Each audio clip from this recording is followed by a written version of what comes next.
And welcome into the Tuesday edition. Robby and Rexrode, 102.5, 106.3 The Game. Robbie Stanley, Joe Rexrode, Nick Keyser here with you. Robby and Rexrode, sponsored by First Horizon. Big bank muscle, small bank hustle. Visit firsthorizon.com/get-it-all. Hope everybody's off to a wonderful start to your day. I hope you enjoyed the low to mid 70s weather that we got yesterday in early February and cherished it. I mean, even today, it's like going to be 58 and cloudy. I'll take it in February. All for it. Rexrode, how we doing? What's going on? Great. Stress-free morning. Everything's going awesome. It's good. Yeah. That's what we're here for. So we got what? You got 58. We got 50. Oh, yeah. My thing says 61 for a high. Even better. Sure. I guess we do have a lot of rainfall coming, but good temps. I'll take the temperatures. I'll take this the time temps. of year. I'll take the temps. Yeah. Keyser, how we doing? What's going on? Hey, doing pretty good. You know, I think I'm doing better than most Creed fans, but hey, they had a good time hearing the renditions of the remix of Higher last night at the Preds game. I must have missed that. Yeah. Did not hear it. Well, hey, there's the highlight of the Preds game. Didn't go very well for the Nashville Predators last night. Look, I'll be honest with you. Quite frankly, I don't really know what else more to say about them right now at the moment. I'm not going to spend a whole lot of time on last night's game. Like, it just kind of, it is what it is. They've now lost 5 in a row, and they had a game last night where they jumped out to the lead finally after a first period that seemed like it took about 3 hours to complete, when there was a challenge for goaltender interference after they had already reviewed goaltender interference after the call on the ice was originally goaltender interference for Ottawa. So I'd never seen that one before. And then the Predators get the lead and then pretty much almost immediately give it up. They tie it again to start the third period, and then they get into penalty trouble and they end up losing 5-2. So after winning 5 games in a row, Joe, they have now lost 5 games in a row. And quite frankly, like, I just don't really know what really else to say about them right now until they start making some moves and some trades, which I would anticipate is coming here at some point. That's about where I'm at with them. So, key question, I think, with any game as we move forward, what did you think of Saros last night? Thought he was good. I thought Saros was good. I mean, they get 5 goals. One of them comes in an empty net. One of them was just, it went in off the defenseman's head, so there's not a whole lot you can do about that. I mean, David Perron turned around, and after Wilsby got, you could make a pretty good argument, tripped on one side. They come back down on the other side. The puck goes in off of Wilsby's face, basically, and then in the back of the net. So there wasn't much Saros could do about that one. I thought especially early in the game, he made some big saves. And then late in the second period, like the last 12 minutes of the second period, Ottawa just took over. Like, Preds couldn't get the puck out of their own zone. They were getting hemmed in constantly with the forecheck. Got a couple of screen kind of traffic, greasy goals there, and that was all she wrote. But I thought he was fine. Like, the third goal they scored was a face-off play where Ryan O'Reilly lost coverage, and it was typical Ryan O'Reilly after the game last night, where it's all his fault and the franchise would be better off without him, according to him. So, it's just kind of how things go at that point. But no, I did not walk away from last night's game, to answer your question with a very long answer, thinking that Saros was a problem in that game. Did Ryan O'Reilly sing "Blame Canada" from Beavis and Butthead? Blame Canada and me. He might have. I mean, it was very typical. I think his quote was, I lost coverage on a couple of goals there, and for somebody who's supposed to be a two-way center, that's kind of garbage, is what he said. I was like, okay. There you go. I apologize. Blame Canada from South Park, the movie, right? Yes. Yes. Sorry. Philip and who is it? Philip and I don't remember. You don't know the South Park movie? I know the song. I've sung the song. Blame Canada. Was Cartman a part of it? I don't know. Yes, I'm sure he sang it. But what the Philip and the cartoon from Canada? Philip and something.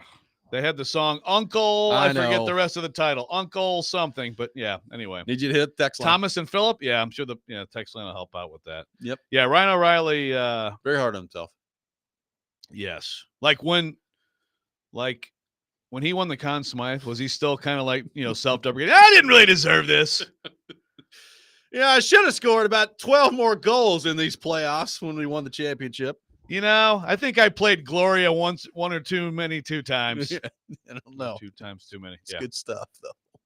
But yeah, I mean, the Predators, they've lost again. They were the only show in the NHL last night, and they don't play again until Friday. So they've got a game Friday in Chicago, which is pretty important when you think about, like, tanking conversations. Yeah. It's a big one coming up on Friday between the Hawks and the Predators, and then Saturday against Buffalo. And then they've got a break after that. The intriguing part about them this week is, like, does somebody get traded between now and Friday when they play again? That's basically what I'm looking at right now. Yeah. And other than that, yeah. Good luck, Preds. Enjoy your time off. Eric, Rob, thank you. It's Terrence and Phil. Terrence and Phil, thank you. And Sean. They're should coming not have in. taken us that long. It's coming in hot and heavy. Yep, thank you. We appreciate that. Joe, I have to take umbrage with your coworkers at the Athletic. Are you ready for it? Okay, I'm ready. All right. So I was looking through the mock draft that Nick Baumgartner, friend of the show, by the way, Nick Baumgartner. Absolutely. And Scott Docterman put out there, and this was the other day, so this is not like some brand new mock draft, but I just kind of stumbled across it yesterday because we've entered that season, Joe. The mock draft season officially upon us. He's got the Titans taking Abdul Carter at number 1, which is fine. I have no problem with that. But you get all the way down here, and I feel like this has been out for almost a week now, so I'm not really ruining anything. You get all the way down here to 35 when the Titans are scheduled to pick again. And let's reveal here how it goes. Jalen Milroe, quarterback from Alabama, the selection. And here's what they say. There you go. The Titans can roll the dice on a talented quarterback they're not sure about at number 1, or they can do the exact same thing at number 35 with Carter available early. This might be the preferred path. So let me address that. I get what they're saying. There's not a sure thing at quarterback in this draft is what they're saying. So I understand that. We've talked about that ad nauseum with Shedeur Sanders and Cam Ward. Let me tell you what I don't want the Tennessee Titans to do. If they took Shedeur Sanders or Cam Ward at number 1 overall, it's probably not what I would do, but I would at least be like, okay, I get it. Let me tell you what I don't want the Tennessee Titans doing. Not picking a quarterback at number 1 and then picking Jalen Milroe at number 35. And it's twofold. Number 1, I don't think Jalen Milroe is going to be a very good NFL quarterback, and I was not impressed with his last year at Alabama. Quite frankly, I thought he should have stayed in college football, and whether that's transferred somewhere else or whatever, but I thought he should have come back and played another year of college football. But that's neither here nor there. He didn't do that, and we'll see where he ends up going. I also I think the Titans need to get out of the business of, well, we'll take a quarterback. We'll take a shot on a quarterback in like the 2nd or 3rd round. Let's keep doing that. They've tried that. I'm not saying that you'll never find a quarterback doing that way, because you can, and people have done that in the NFL. I don't think right now with what the Titans, with where they're at right now, I don't think the shot in the dark on Jalen Milroe at 35 is probably the way to go at that point. No, I would agree. I join you. I join you in shaming Nick and Scott. Yes. It's just I'm down on Milroe, and again, a year like going into the season, halfway through the season after the Georgia game, I would have had probably a different story. Like, I can see it, but he's been pretty consistently bad. Second half of the year, well, we talked to TD last week, and he's talking about Milroe and Dart. People, yeah. I mean, I'm hearing wildly different things on Dart, by the way. Like, man, this guy's really moving up, and other people saying that he was bad. What? Yeah, No. like TD was like him, and like Dart and Milroe were both pretty awful at the Senior Bowl. So, but no, take that for the Titans absolutely. Yeah, and it's just, look, it happened the way it happened with Levis, and at the time, I didn't hate it because, again, Levis to me definitely showed a lot more, especially his junior year as an NFL quarterback, than I think Milroe has. And so the way things worked out, I was like, okay, this could, Levis was talked about at the top of the draft. Milroe has not been, will not be. And like you said, like, you keep doing the sort of, well, it's not the most valuable pick, but yeah, those 2nd and 3rd round picks are those are starters. Yeah. Those are starters, right? Especially for this roster, those are starters right now. Absolutely. That you badly need. They need to be. So I would hope the Titans would. I would hope that in the Titans building, they would look at that and say, oh my God, no. I would hope so. Like, I guess I guess what you would leave the door open for, like, what if one of those quarterbacks in Ward or Sanders has some precipitous fall like we've seen with Will Levis, right? I mean, look, there were people still the week of the draft talking about Will Levis, if not going number 1 overall, going in somewhere in the top 5, right? Like maybe to Indianapolis at 4. And we know what happened. He slid out of the first round. The Titans got it. So, like, what happens if Cam Ward slides out of the first round and he's there for you at 35? Well, then maybe you consider it at that point. Number one, I don't think it's going to happen. And number two, it gets back to the same conversation of exactly what we talked about after they drafted Will Levis. It's like, well, okay, I get it. At some point, it turns into a value pick. But if you really loved him to be your franchise quarterback, wouldn't you have taken him? In Levis's case, it would have been at 11, where they took Peter Skoronski. And in this case, like, if you really loved the Cam Ward or Shadur Sanders, instead of hoping they slide to 35, like, wouldn't you take them with the number 1 overall pick if you loved them that much? Yeah, I mean, how do you – and if you have confidence that you can get them there, then what does that say about what you think about them? Right. I mean, I guess you could just be – your intel's so good around the league. You're like, we love them, but we'll still get them there. Yeah, and it also, like, as you talk through these things, you go back to that 23 draft, and it just is so weird, like going with Skoronski, which at the time I got it, like, they've got to work on this offensive line, but then to do Levis after that, it's like, okay, so they're trying to help Tannehill, but then they keep taking these guys, they keep using these picks with players that could really help him or help the team overall. Yeah. With guys that they want to succeed him to replace him. And it turned out to be a lot of losing football since then. It sure has. 615-737-1025. Our phone number. We'll take more of your thoughts on the NFL draft as it relates to the Tennessee Titans. A couple more of your thoughts to get to on our text line, which we will do. And what do you make the idea of kind of taking a shot on a quarterback in the second round if you don't take one in the first round? All of that coming up next. We got a lot to get into throughout the show today. Mike Wilson will be with us at 8 o'clock. We'll get into the Myles Garrett trade request from the Cleveland Browns as well a little bit later in the program. All that coming up. Robby and Rexrode, 102.5, 106.3 The Game.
Welcome back in, Robby and Rexrode, 102.5-1063 The Game. Taking your thoughts on our phone and text lines driven by WilsonCountyHyundai.com. 615-737-1025 is our phone number.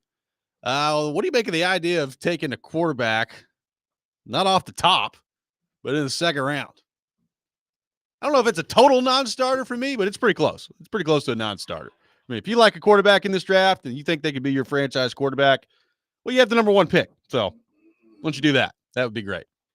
Yeah, like, hey, if you're a fan out there who loves Milroe or loves Kyle McCord, you know, and you're like, hey, you can get Abdul Carter or Travis Hunter, and then you're able to use your next pick for the guy who really is going to be the great quarterback of this draft. Okay, well, yeah, I mean, you could – maybe there is a team out there that loves Kyle McCord. Who else is out there? Kyle McCord or Will Howard, whatever. Quinn Ewers. Yeah. God, that's right. He is in the draft, huh? He is. Jeez. You know, and it's like, actually, I think this guy is exactly the guy. We've gone through the interviews. We looked at the film. I understand why other teams evaluate this guy where they do because of this, and this, but we don't care about that. I'm Sean Payton, and I'm taking Bone. And again, that's the thing is, though, they still took him high, right? Like, they didn't wait. They might have been able to wait. And I don't even know, like, Denver had a second-round pick last year or not. But, you know, maybe Denver could have waited and gotten Bo Nix. Maybe not. Maybe Bo Nix was just – but going into draft night, was Bo Nix widely proclaimed as a first-round pick? No. But so anyway, you know, maybe you love one of these underrated QBs and you're like, and I don't think the rest of the league feels about that about him. So we're going to hit the lottery because this is our guy and we're getting him wherever we get him, second round. You know, if you're the Titans, second round or fourth round, unless you trade down from one and you can get back into the third round. And so there you go. I mean, you know what? It is possible for teams to have completely different evaluations than all the groupthink that goes into the draft process, right? And certainly this is still, let's face it, this is media groupthink. It is with the best draft people. It is informed by reporting and by talking to teams, you know, and for the most part, you can count on a lot of it. And then some of it is misinformation. But yeah, you know, if for the most part, first round is where you're going to, get the quarterback if that's what you are going to do. There were people pointed this out. So Stilly's out at Radio Row at the Super Bowl. Had some interesting guests on yesterday. I caught some of it, was not able to catch all of it, but I did hear a conversation with Thomas Dimitrov and Ryan Leaf. And I think both of them kind of down on the quarterbacks this year. Like Ryan Leaf was talking about how he doesn't feel like Cam Ward or Shedeur Sanders is a first-round quarterback. And says that if he were the Titans, he'd run it back with Will Levis. I don't think that's going to be the plan for the Titans this offseason.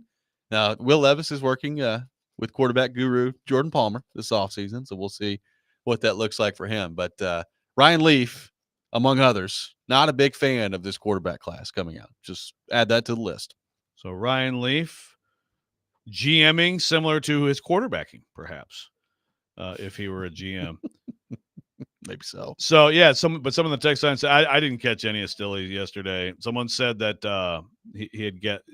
So obviously Leaf. Other people too. Were there apparently? Yeah, Dimitrov's not huge. Dimitrov Yeah, he's not huge on. But was Dimitrov also pro Levis? I mean, I think he still says he feels like Levis has some ability, but I don't think this is like I agree with that. Raging, endorsement of Will Levis as starting quarterback in the NFL. Yeah, Levis has ability, and I think I think he'll probably be somewhere else next year.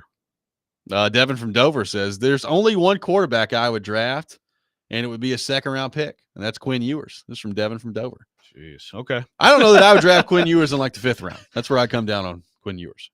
I don't know if the NFL went back to 12 rounds if I would draft Quinn Ewers. Now, I think Quinn Ewers took too much crap at Texas, and I think he was a good quarterback. And if you really look at that program, he deserves a lot of credit for helping turn it around. And also, he's got Arch Manning breathing down his neck and every Longhorn Twitter idiot screaming for Arch every incompletion that Quinn throws. That said, I don't think he has the arm. He just doesn't have a big arm. He's not very athletic, and I mean, he's a good college quarterback. Will he be somewhere in the NFL? Yeah, he'll have a job somewhere. I think he's got a chance to be a backup somewhere. I'm going to be very surprised if at any point Quinn Ewers is anything but a stopgap starter in the NFL. I would agree with that. Like, the arm strength is the thing for me. Like, I just don't think it's great with him. Hey, look, we've seen quarterbacks in the NFL. You don't have to have elite arm strength as long as your timing, your decision making, and all that's good. I mean, you brought the Cousins example a lot. He doesn't have, exceptional arm strength, but I don't know if I really see it with him. And also, like, I don't know that Quinn Ewers is going in the second round. No. Now, the quarterback part of this is interesting. Like, somebody's going to take Jalen Milroe, right? Yeah. Somebody's going to take Jalen Milroe. Somebody's going to take Jackson Dart, and maybe they take those guys higher than we think. Maybe it's the same thing with Quinn Ewers. I don't know. Like, people get needy with these quarterbacks, and they want to take a shot on guys to see if they can find something. And they talk themselves into They talk themselves into them, and Hendon Hooker went in the third round. Like, Malik Willis went in the third round. Like, these guys, wouldn't be surprised if they went higher than we think they will as we sit here today on February the 4th looking at this. Yeah. I got another texter says, huge Texas fan, but hard pass on Ewers. Mo says, here's a guy. You know what? I'm glad you asked this, Mo. What do you guys think about Dillon Gabriel from Oregon? I got to say, and from what I heard from the Senior Bowl, it was like, really, he threw it well. Everybody's looking at how small he is. I like him. I do. Like, of the quarterbacks who are off the board as first rounders and are who knows where they'll go. Again, any of these guys could be second round picks because that's what happens, like you just said. I know it's like the whole, going from, it's just like, we're going to compare Abdul Carter to Micah Parsons because they both wore Penn State uniforms. I mean, it's unfair to Abdul Carter. He's not Micah Parsons. But I look at Bo Nix and I look at that offense and what I thought about him as an NFL quarterback, which was, he's not an NFL quarterback.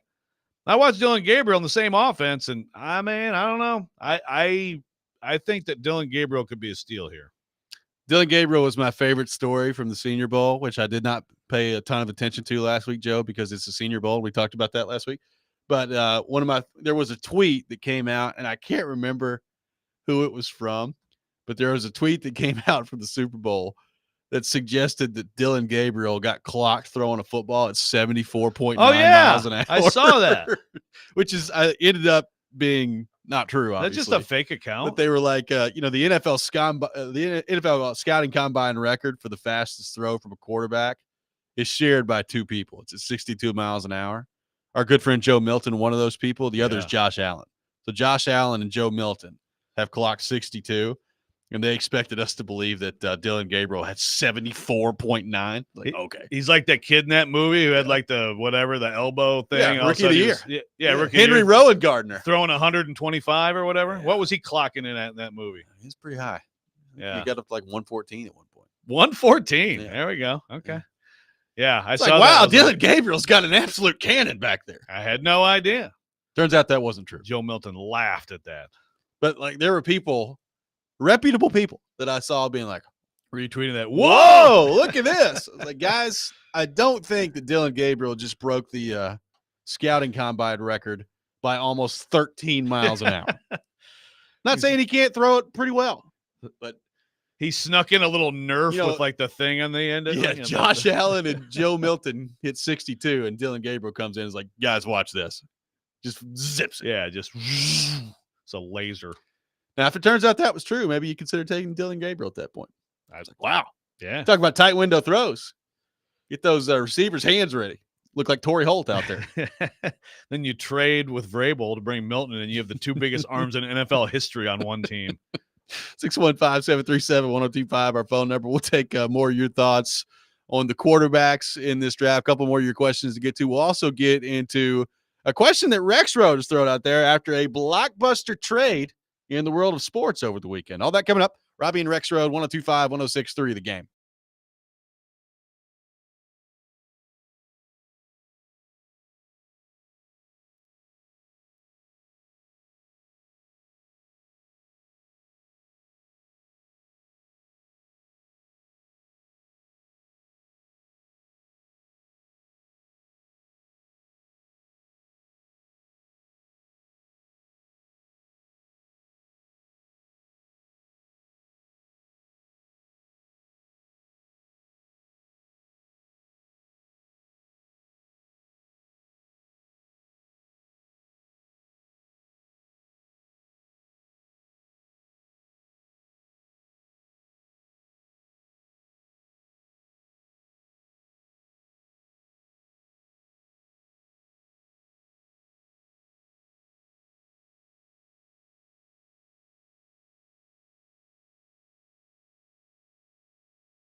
This week's Nashville's best deal is Prince's Hot Chicken, the original and iconic hot chicken joint. Get half off a $25 gift card while supplies last at thegamenashville.com/deals. Gift card only good for the Tanger outlets in Antioch and inside Assembly Food Hall in downtown Nashville. So make sure you check that out. Robby and Rexrode brought to you by First Horizon. Big bank muscle, small bank hustle. Visit firsthorizon.com/get-it-all. A couple of your thoughts to get to on our text line. So we will do that. Ed on the text line, throwing this out there, Joe. Would it be crazy to think that teams could now follow the much criticized Atlanta model by paying a vet and drafting a first-round quarterback and sitting him? This is from Ed on the text line. I got a tough time believing that it's going to be that exact model. Like, I don't think their plan was for Kirk Cousins to not continue to be the starting quarterback after they paid him that much money. Like, it just kind of worked out that way. Probably ended up being glad that they took Michael Penix where they did, given the way that things worked out. But I don't think that the plan is ever going to be, hey, let's sign this quarterback to a 4-year deal.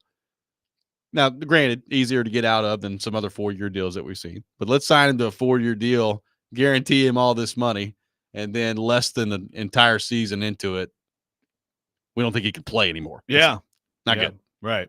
Which, and of course, I hated the taking Penix. Like, if you're going to pay Cousins, then get a player to help Cousins. Get a player to help your now. You obviously signed him for now. But as it turns out, he faded badly, so they're glad that they got. But in general, the idea of Titans signing a veteran and still drafting QB at the top is possible. Of course. You could go that route. Yeah.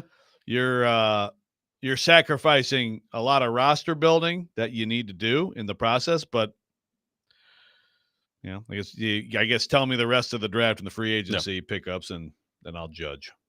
Chris says, would love to see the Titans release Levis and see how fast the Jags grab him, see if he can beat the crap out of him every year. Levis was not the problem. This is from Chris on the text line. Can you imagine Levis? Duval! I kind of can. He would handle it better than Liam Cohen. Levis and Liam back together, Yeah. doing a little Duval duet. Yeah. Well, first off, if they claimed him, or if they ended up signing him, I don't think he would play. I think Trevor Lawrence is the quarterback in Jacksonville. But Trevor Lawrence has gotten hurt before, so Levis You could get in easily end up on the field. Yeah. good. Yeah. Which, by the way, so Mac Jones was their backup this year. Yep. Had to play, did okay. Some people think that Mac Jones is a viable, someone who could be worth a second chance as a starter somewhere. I'm not one of those people. Yeah, he would be down my list. I'm not saying that it's impossible. Like, I'd probably like him over a couple of options in terms of who I'd like to see starting at quarterback for the Tennessee Titans next year. Do we? I have no idea what his deal was. Is just a 1-year deal with the Jags? Because if I'm the Jags, I would be happy to keep him. And if he's under contract and I'm happy to keep him, then I don't think the Liam Cohen, Will Levis reunion is. Well, I think he's still. A thing. I think Mac Jones is still in his rookie deal, so I think they're just got the end of his rookie deal. Gosh, I guess that makes sense. So they're not gonna pick up his 5th-year option. So you wouldn't think. Right. Yeah. I guess haven't picked up his 5th-year option.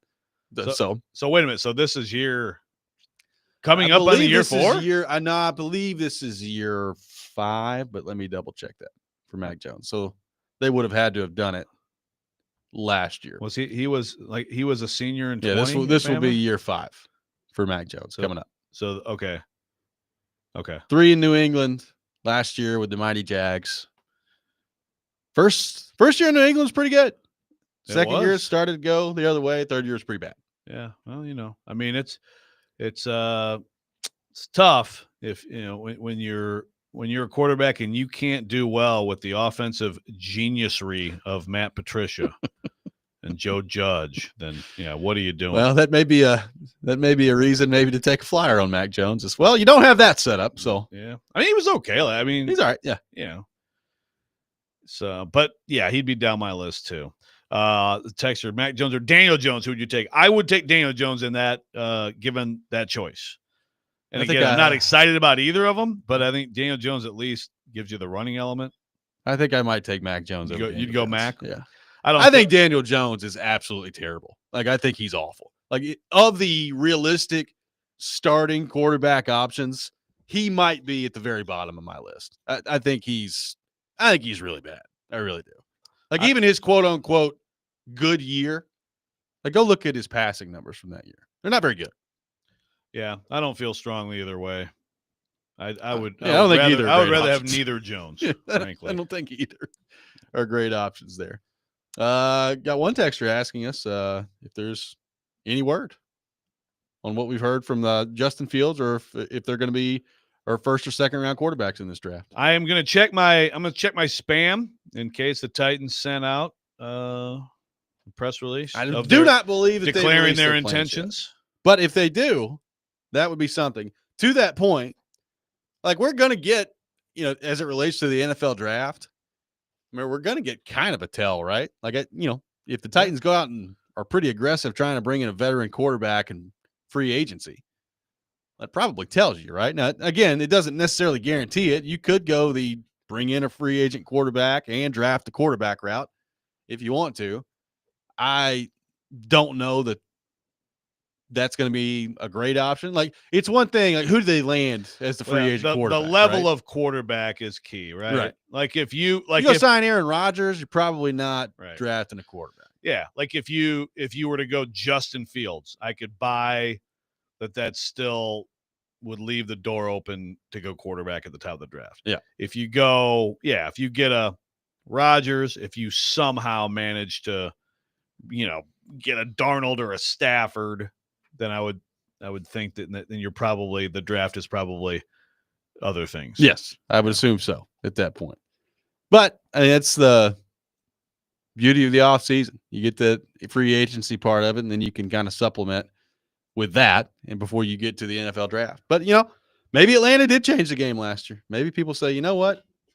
I've always kind of thought this in all seriousness. Like, I think teams have been guilty. I think the Titans have been guilty of this before, of probably not addressing your quarterback room as a whole effectively enough. Like, it's the most important position in professional sports. And, I remember when Mariota was the quarterback and they rolled through the Blaine Gabberts of the world. And it's like, well, he was an upgrade from Castle. It's like Castle and Blaine Gabbert. And then they finally brought in Tannehill. It's like, are you guys ever going to bring in like some competent quarterback play to serve as a backup here? Like, if it's the most important position in professional sports, which I think we all agree that it is, why not try to reasonably allocate every resource you can to strengthen that position? Yeah, no, for sure. And sometimes that's easier said than done. I mean, like sometimes like a team, it's style too. Like, I feel like Washington had a great situation with Mariota as Jaden Daniels backup because it fits also what they do offensively, similar style quarterback. But yeah, I mean, I don't know. I thought Mason Rudolph last year was fine. Top 10 or so backup in the NFL. Have those rankings changed? I don't know. I mean, we'll have to go through it again. I'll go through it again at some point. Yeah, and you could bring him back. He could be an option for you next year. Yeah. I mean, he's the problem is, I agree with what you're saying, but the problem is, again, go through the list of backups. And every year we got these guys coming out of college, so maybe that improves the level overall of the backup QB position. But there's a lot of backups in this league that aren't good. And it's just because there aren't 32 number 2 quarterbacks who you feel great about. No, there's no doubt about that. Tom says, if you sign Justin Fields for a 1 or 2 year deal, why would you want to draft a quarterback this year in a weak quarterback class? Why wouldn't you just fill your holes of edge, receiver, line, and address quarterback next year? I think that would probably be the practical way to go if that's what you decided to do. But the phrasing here, Tom, is in a weak quarterback class. I don't care about the class. I care about, is there a quarterback that you think is your super? Yeah, and you can think all the other quarterbacks are total crap, so the whole class is a D+. But if Dylan Gabriel is your guy, then go get him. I mean, all that matters is, is there one quarterback in this class that you love? Right. Like, we get too caught up in like the whole grading everybody. We're talking about individuals here. Yep. Yes, I get what you're saying. 615-737-1025 is our phone number. 615-737-1025. More of your thoughts on the quarterback part of this. Also coming up next, The big Luka Doncic trade over the weekend brought up a question that Joe's is wanting to throw out there, if I could speak. What's the most shocking trade of your lifetime? I think there's a lot of different options to go through here. Titans fans, probably a couple that you could pick as well. We'll get your thoughts on that. 615-737-1025, our phone number. Robby and Rexrode, 1025-1063, the game.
Robby and Rexrode live from our Busy Bee Plumbing, Heating, and Air Conditioning Game Nashville studios, home of the $99 yearly Beehive membership where the buzz is always about great service. Robby Stanley, Joe Rexrode, Nick Keyser here with you on this Tuesday morning.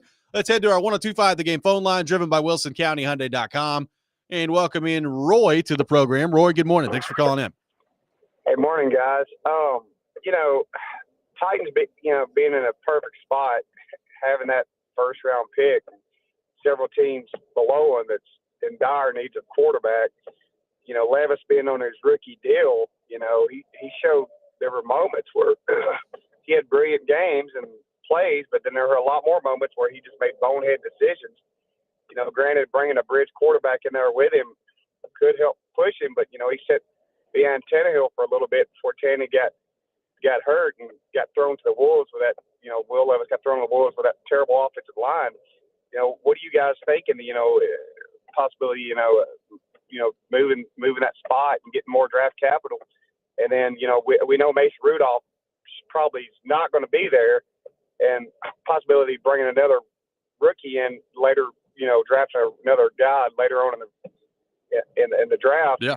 There's a guy that I would love to see here, but I mean, I don't really know if he's going to make a difference. But I think competition to maybe help push Levis, Jackson Dart, at Ole Miss, and want to hear what you guys think about him. And I'll hang up and listen. Yep, thanks for the call, Roy. Appreciate it. To the first point, Joe, that's what I'd be trying to do if I was the Titans. Like moving back and picking up more picks. I think it's probably the way that I'm leaning. Now, granted, then it gets into, okay, well, how far back are you moving? Where are you ending up? How many teams actually are? He's right that there are teams that are in dire need of a quarterback. How many teams are in dire need for one of these quarterbacks? That's the question. Like, and you fall into that same category. Like, how many teams are in dire need for one of these quarterbacks? But right now, today, like if I'm the Titans, in my internal conversations, I'm probably doing all I can do to move back and pick up some more picks and still hopefully come away with a guy that you feel like has a chance to be an elite player in the first round. But that would be my plan. As far as the Dart part of this, look, Jackson Dart was good at Ole Miss. I don't know that I ever looked at Jackson Dart, Joe, and thought, I think he's got a chance to be a really, really good NFL quarterback. I don't think it's as simple as, he played for Lane Kiffin and Lane Kiffin is going to have productive quarterbacks. I think he's better than that. Like, he made some throws along the way where you're just like, wow, that's a pretty good play by Jackson Dart. I did not see consistently enough over and over again NFL starting star quarterback from Jackson Dart. No. And again, sometimes I'm surprised. I didn't think I saw that from Bo Nix Yeah, either. for sure. So it's possible, but yeah, I'm not big on him. I think the Levis Dart combo at quarterback next year plan would be that. I don't know how well received that would be in the. That ain't the combo in the I'm looking city. for. Yeah, Zach Wilson, Will Levis is what I'm looking for. After we talked to Nick Suss last week, Zach Wilson and Will Levis. Wilson Levis, yeah, better than Wilson Phillips. That's right. Joe, the Luka Doncic trade over the weekend for the Anthony Davis. More fallout coming from that in the world of sports. Continue to be one of the biggest stories and biggest trades that we've seen here. And it leads to this question: the most shocking trade of your lifetime. I have a feeling that I know where some Titans fans could go on this, but I'll throw the question to you. The most shocking trade of your lifetime that stands out to you. Yeah, so this one is right there. I mean, the two trades that come to mind, and both of these, let's see. Yeah, both of these would be before you were born. But to me, the one that really comes to mind is Gretzky. I mean, Gretzky, the Kings trading Gretzky, or I'm sorry, the Edmonton Oilers, Peter Pocklington trading Wayne Gretzky to the Los Angeles Kings shook the sports world. And you're talking about, I mean, that was the team in the NHL, absolutely unstoppable. Gretzky and Messier and Yari Curry and Grant Fuhrer. I mean, they were unbelievable. And to move him to LA, and there was like a lot of money involved in the trade. It was like, hey, we need some new lights here, and we need some new pucks. I mean, it was like, talk about an all-time villain in Edmonton, but also maybe Canada. Yeah. That one shook the earth to me, kind of like this one, in terms of what are you doing? It's also probably part of the reason, not the entire reason, but part of the reason that we're sitting here today in Nashville with a hockey team. Like, it exploded the game in America. Yeah. When he went to LA. Yeah. No, I mean, it was like it became this, and obviously it's in LA, and so it's like all the Hollywood, all of a sudden, all the Hollywood stars who were they were spending their time at the Forum watching Magic were like, tonight we got Gretzky. Yeah. And yeah, you're right. I mean, there were big ripple effects from that. Then the other one around really similar time period, a little bit later, was the Herschel Walker trade. When the Cowboys traded him, he was a great player. Herschel Walker, all-time great college running back, still. Yeah, I mean, he was in his prime. I mean, he was, probably 29 at that time. So he was, I guess, up there as a running back. But at that time, people looked at things differently. Walter Payton played so long, for example. There's some guys who played long. Yeah, the Vikings, that was their go for it move, was to get Herschel Walker. But meanwhile, the Cowboys get just an unbelievable haul. And so the ripple effects that, you're talking about Jerry Jones taking over, firing Tom Landry on a golf course. He's already a villain in sports. And then they turned those picks into, really a dynasty. I mean, how many Super Bowls did they win? They just win the 2. Is that right? I guess they just won the 2. Yeah, I guess so. So that's not quite a dynasty, but they were a great, great team. So those two come to mind. But that one, when it happened, wasn't necessarily like, I mean, when it happened, it was kind of like, okay, you could actually, probably more people were like, wow, Cowboys, you trading that guy? Yeah. But this one is like, I continue to see the reaction around the league. All these players are like, yeah, I don't get it, man. I don't, this makes no sense at all to me. It's just like, people are just still shocked by this thing.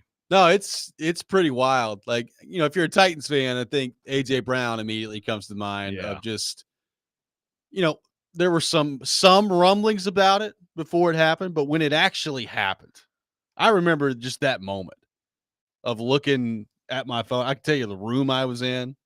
Like, I remember that moment looking at my phone and being like, are you serious? Like, is this actually happening? They're trading AJ Brown. And then to follow it up and see just the look on Vrabel's face on the draft broadcast is still to this day.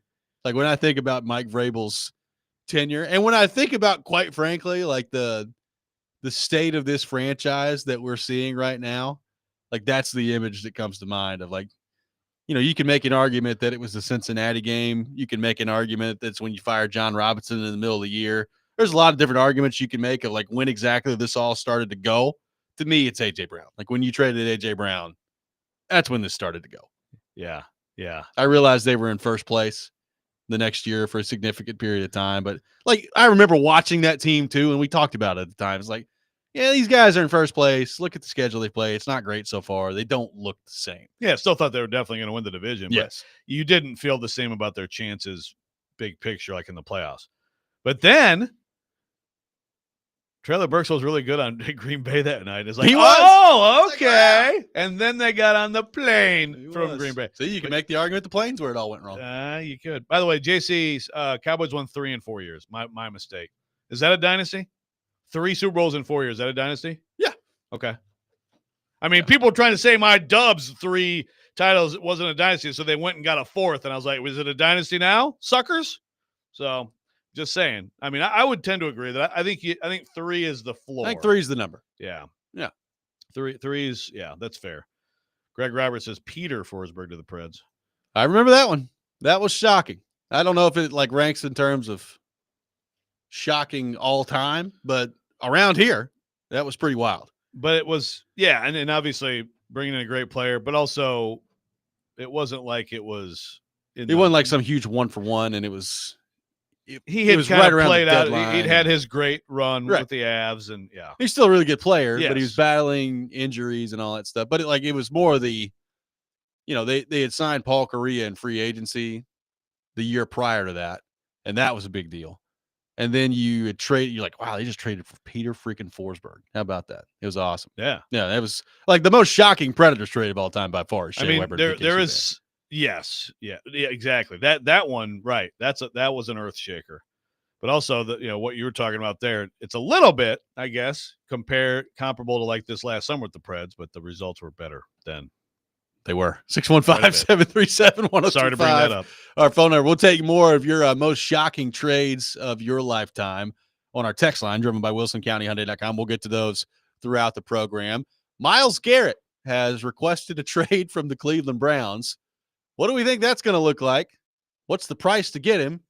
And could the Titans find any way to put themselves in that mix? We'll get into that coming up next. Robby and Rexrode, 102.5, 106.3, The Game.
Hour number 2, Robby and Rexrode, 102.5, 106.3 The Game. Robby and Rexrode brought to you by First Horizon. Big bank muscle, small bank hustle. Visit firsthorizon.com/get it all. Robby Stanley, Joe Rexrode, Nick Keyser here with you.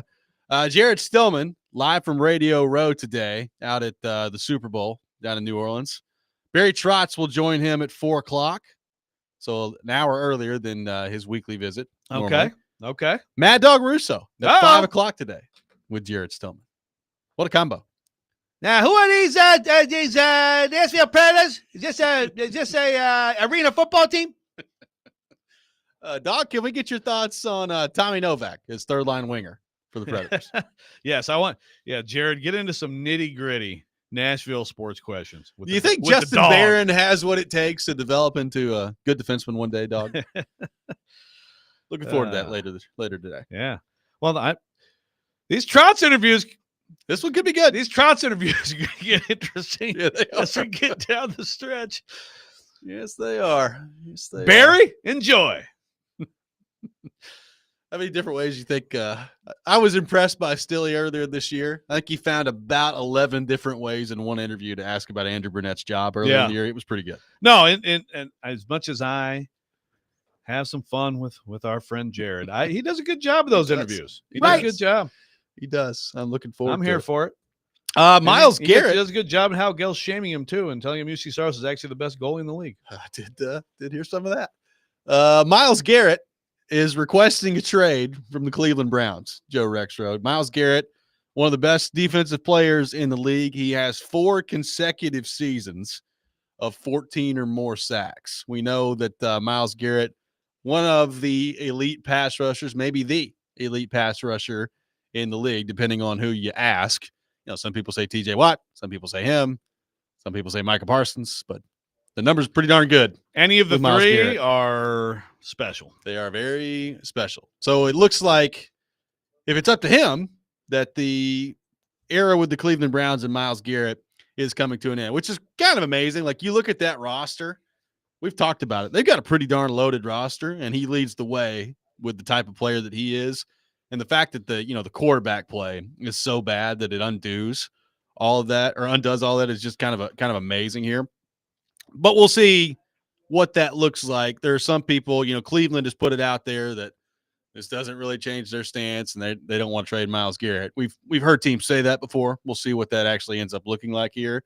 But it leads to the question, if Miles Garrett wants out, where's the next stop for him? What's it going to take to go get him? Now, Joe, my initial thought on this is, if he's going to be available via trade, I guess he'll be open to anybody that can pay the price to go get him. But if I'm Miles Garrett, I'm probably not looking at the Tennessee Titans as a preferred destination here. You want to go somewhere where you feel like you can win.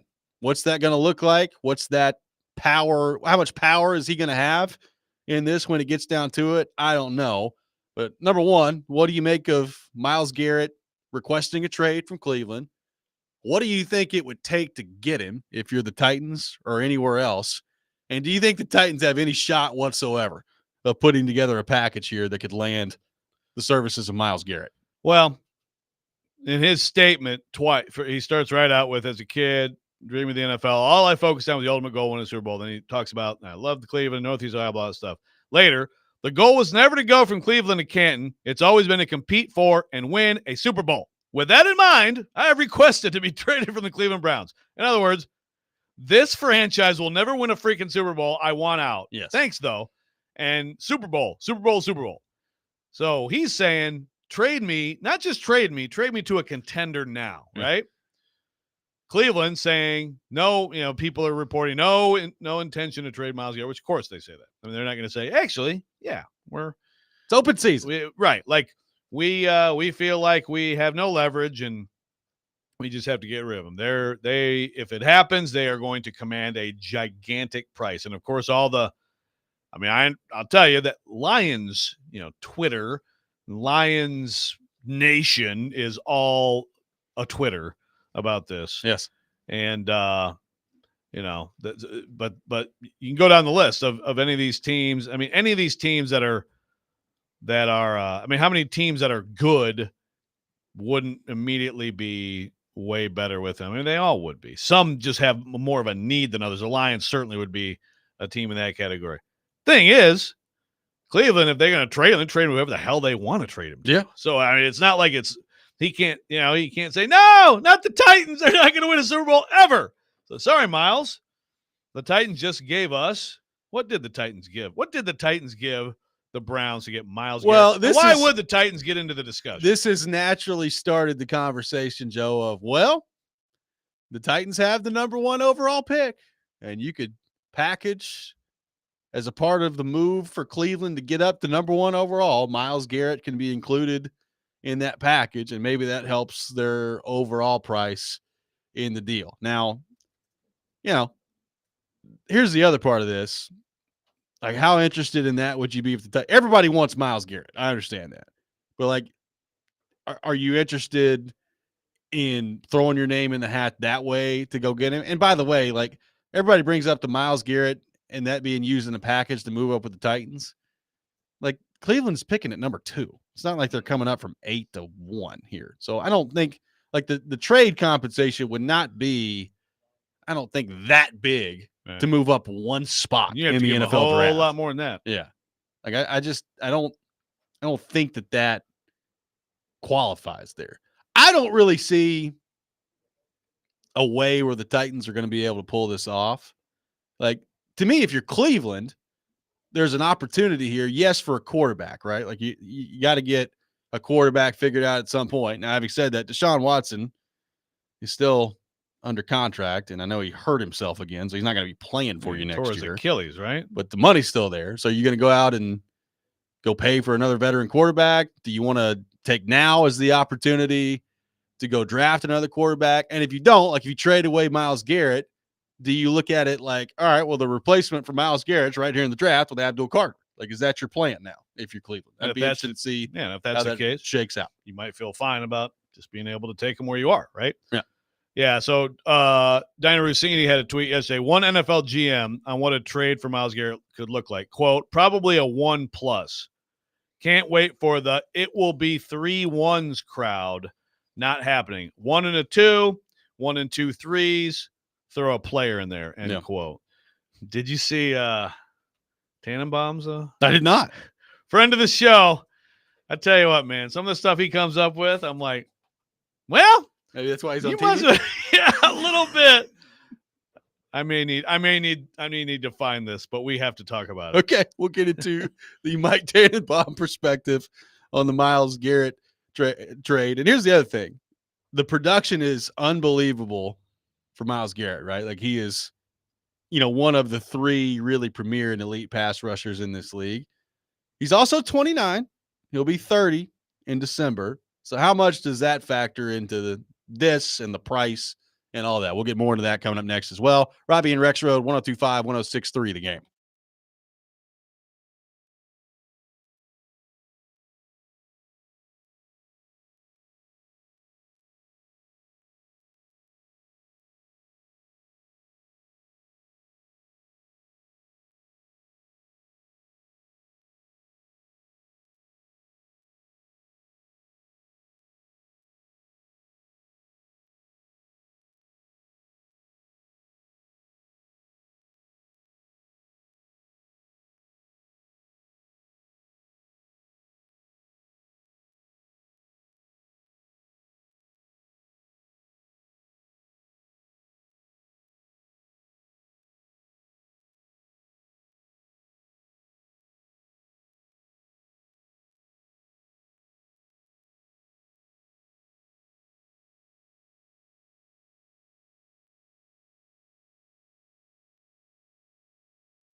Welcome back in, Robby and Rexrode, 102.5, 106.3 The Game. We are live from our Busy Bee Plumbing, Heating, and Air Conditioning Game Nashville studios, home of the $99 yearly Beehive membership, where the buzz is always about great service. Taking your thoughts on the Myles Garrett trade request from the Cleveland Browns. One texter, Joe, says, Raiders should trade Max Crosby, and a second rounder for him. Both won out. Might as well send him to a new bad situation. Max, congratulations. You're going from the Raiders to the Browns. Myles, cheer up, buddy. About to be doing a whole lot of winning there with the Las Vegas Raiders. Yeah, Pete Carroll, man. Pete Carroll might get him going. Tom Brady, who apparently he's just fine, according to Roger Goodell, and just keep, announcing, being a very average announcer in the biggest games and pulling all the strings of the Raiders. Brady hates him, knows no bounds. Well, come on. No bounds. Am I wrong? No, he's not great. Yeah, his first year, though. He'll get better. Well, yeah, he'll get better. And he's doing the Super Bowl Sunday. Great. Awesome. Good for us. The weirder thing, I understand why he's on the number one teams because he's Tom Brady. I get it. The weirder thing is, how are you going to be, basically the football czar for the Raiders and then do all this other stuff for Fox? That's the one that gets me because, Diana Rossini has put this out there. Multiple people put this out there. Brady's the one making football decisions right now for the Raiders. So how are you doing that? And then calling NFL games at the same time, and it just seems weird to me. It's very weird. It's just goofy as hell. But of course, Goodell. Tom calls me and makes sure. It just sucks because Fox getting the Super Bowl this year means that the person who, in my opinion, is the best NFL analyst going, who is Greg Olsen, should be doing the Super Bowl this year. This would have been his opportunity to do the Super Bowl, and he's not doing the Super Bowl. But Tom Brady, well, I tell you what, that Botox will be just shining when we do the close-up on Sunday. Can't wait. Hey, Tom, accept your age, bro. One texter says, Brady really isn't that bad as a commentator. I don't think he's bad. I agree. He's gotten better. He's okay. He's if you really scrubbed it and compared everybody, he'd probably be on their third or fourth team, something like that, which is pretty good for your first year, actually. Yeah, I agree.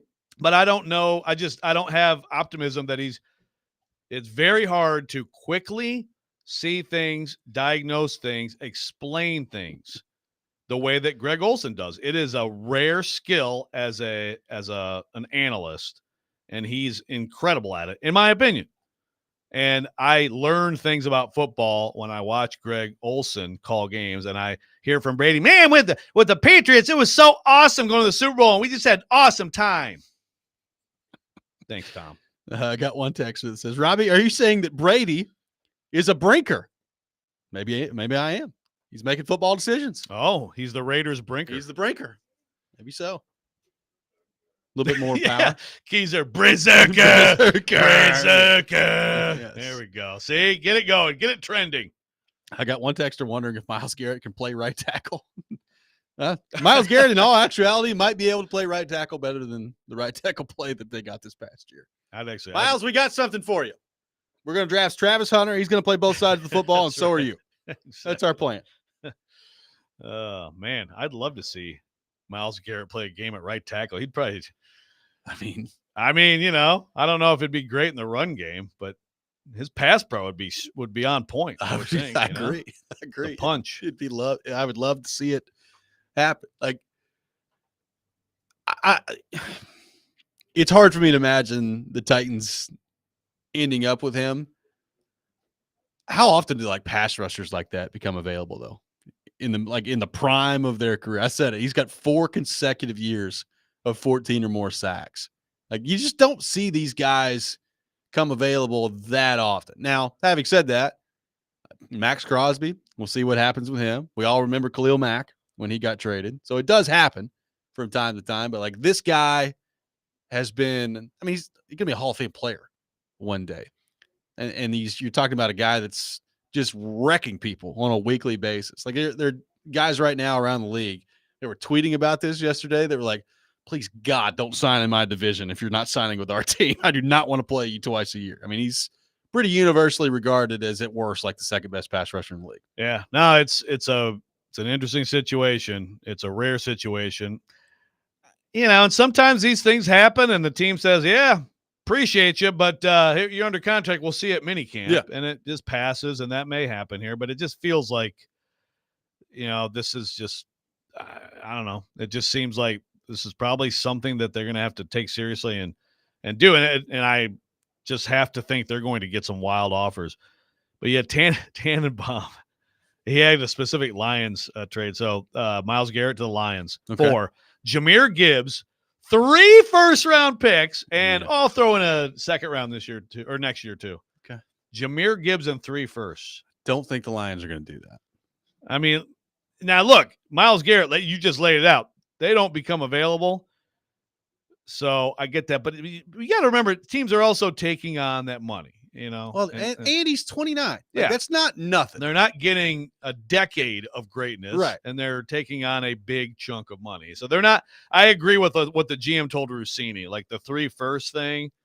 Calm down a little bit. Like I feel like that makes sense. Like a first, a player, like a Gibbs and a first and a second. Yep. Okay, fine. Tannenbaum, what are you doing? You're giving it all away, man. First and Jahmyr Gibbs. Gracious. No, like. I'm interested to see like how his age affects the price, because right now, like there's no reason to believe that Myles Garrett is slowing down anytime soon, right? Like he's 14 sacks this year. And here's the other thing. It's when you're a great pass rusher. Like the game plan for teams heading into the game when they're playing Cleveland defensively is we have to find some way to not let this guy just totally ruin the game. And yet he goes out there and he finds a way on a weekly basis to ruin the game. Like that's how you're a great player. So like it's not stopping anytime soon. So I guess you don't really care about the age if you're a team getting him. Like it would be one thing if he was 27, 26, and you are getting, 7-8 years of an elite pass rusher. He's 29. He'll be 30. He had 16 sacks back-to-back seasons in 2021 and 2022. It's been 14 in each of the past 2 years. His rookie year, he came in and had 7, and he's been in double digits every year since then. I mean, the guy is unbelievable. Yeah, no, he's great. The age thing too, like from the Titans' perspective. I mean, to me, if you're going to give the world to go get him, it's because this is your window, right? It's not the Titans' window. So You're going to give the world to a guy who then you hope that by the time he's 31, you're a contender? Right. It changes the math on a little bit. And honestly, like, if you're the Titans, depending on how you view quarterback, like if you want to go get a pass rusher, well, you got one that you could draft at number 1 overall. Right.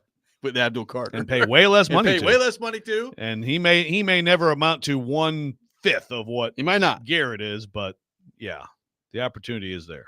It is. But it would be funny to me to see Cleveland deal him to the Titans or the Jags or Panthers or something like that and say, hey, yeah, you said you wanted to be traded, man, and they gave us the best return. I don't know what to tell you. A lot of people pointing out that, Keith brought this up first. Grant and Clarksville's brought it up. JD as well.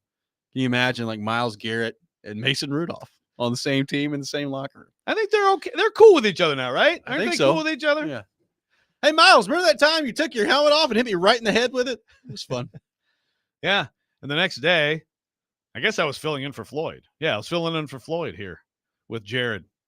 And we spent 4 hours talking about that. 4 consecutive hours. How did we spend? And what? I kept saying, Jared, any other time there's stuff going? No? Okay, we'll just talk about.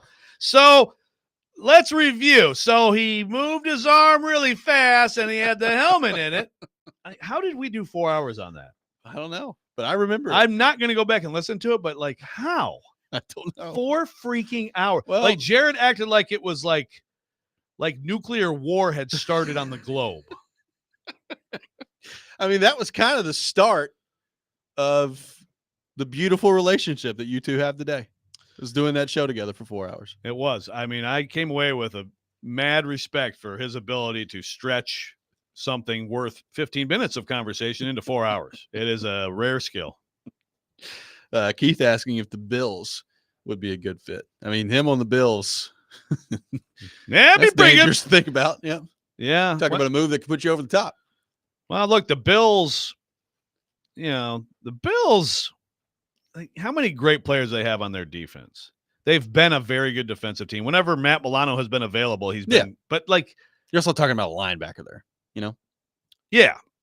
Although, hey, man, like, again, look at like Zach Bond with the Eagles and what that has meant for $3 freaking million and what he's been. A great Fred Warner in San Francisco has been unbelievable. Look at those Bucs linebackers when they won it all. They were as important, I mean, it's a little bit different. Bucs linebackers. I mean, when you get the confidence of destroying the Titans punter, it kind of propels you forward. Oh, I thought you were going to say the confidence because Brady's your quarterback. It just gives you that too. Just gives you extra juice. It does.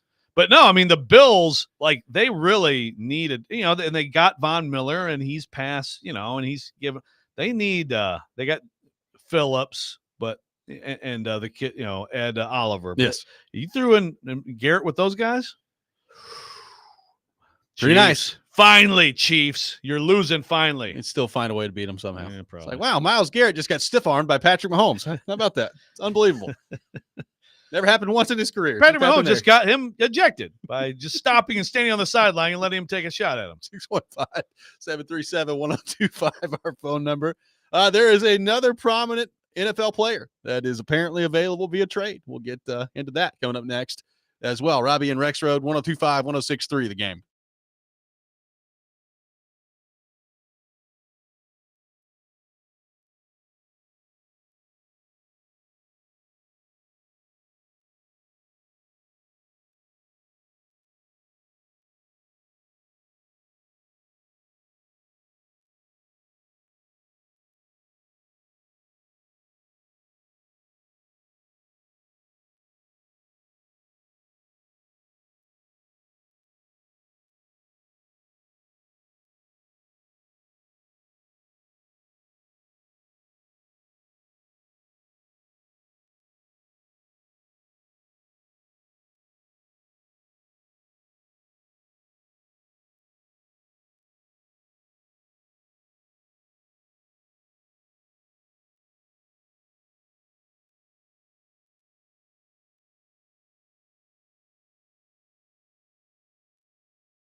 Welcome back in, Robby and Rexrode, 1025-1063 The Game. Taking your thoughts on our phone and text lines driven by WilsonCountyHyundai.com.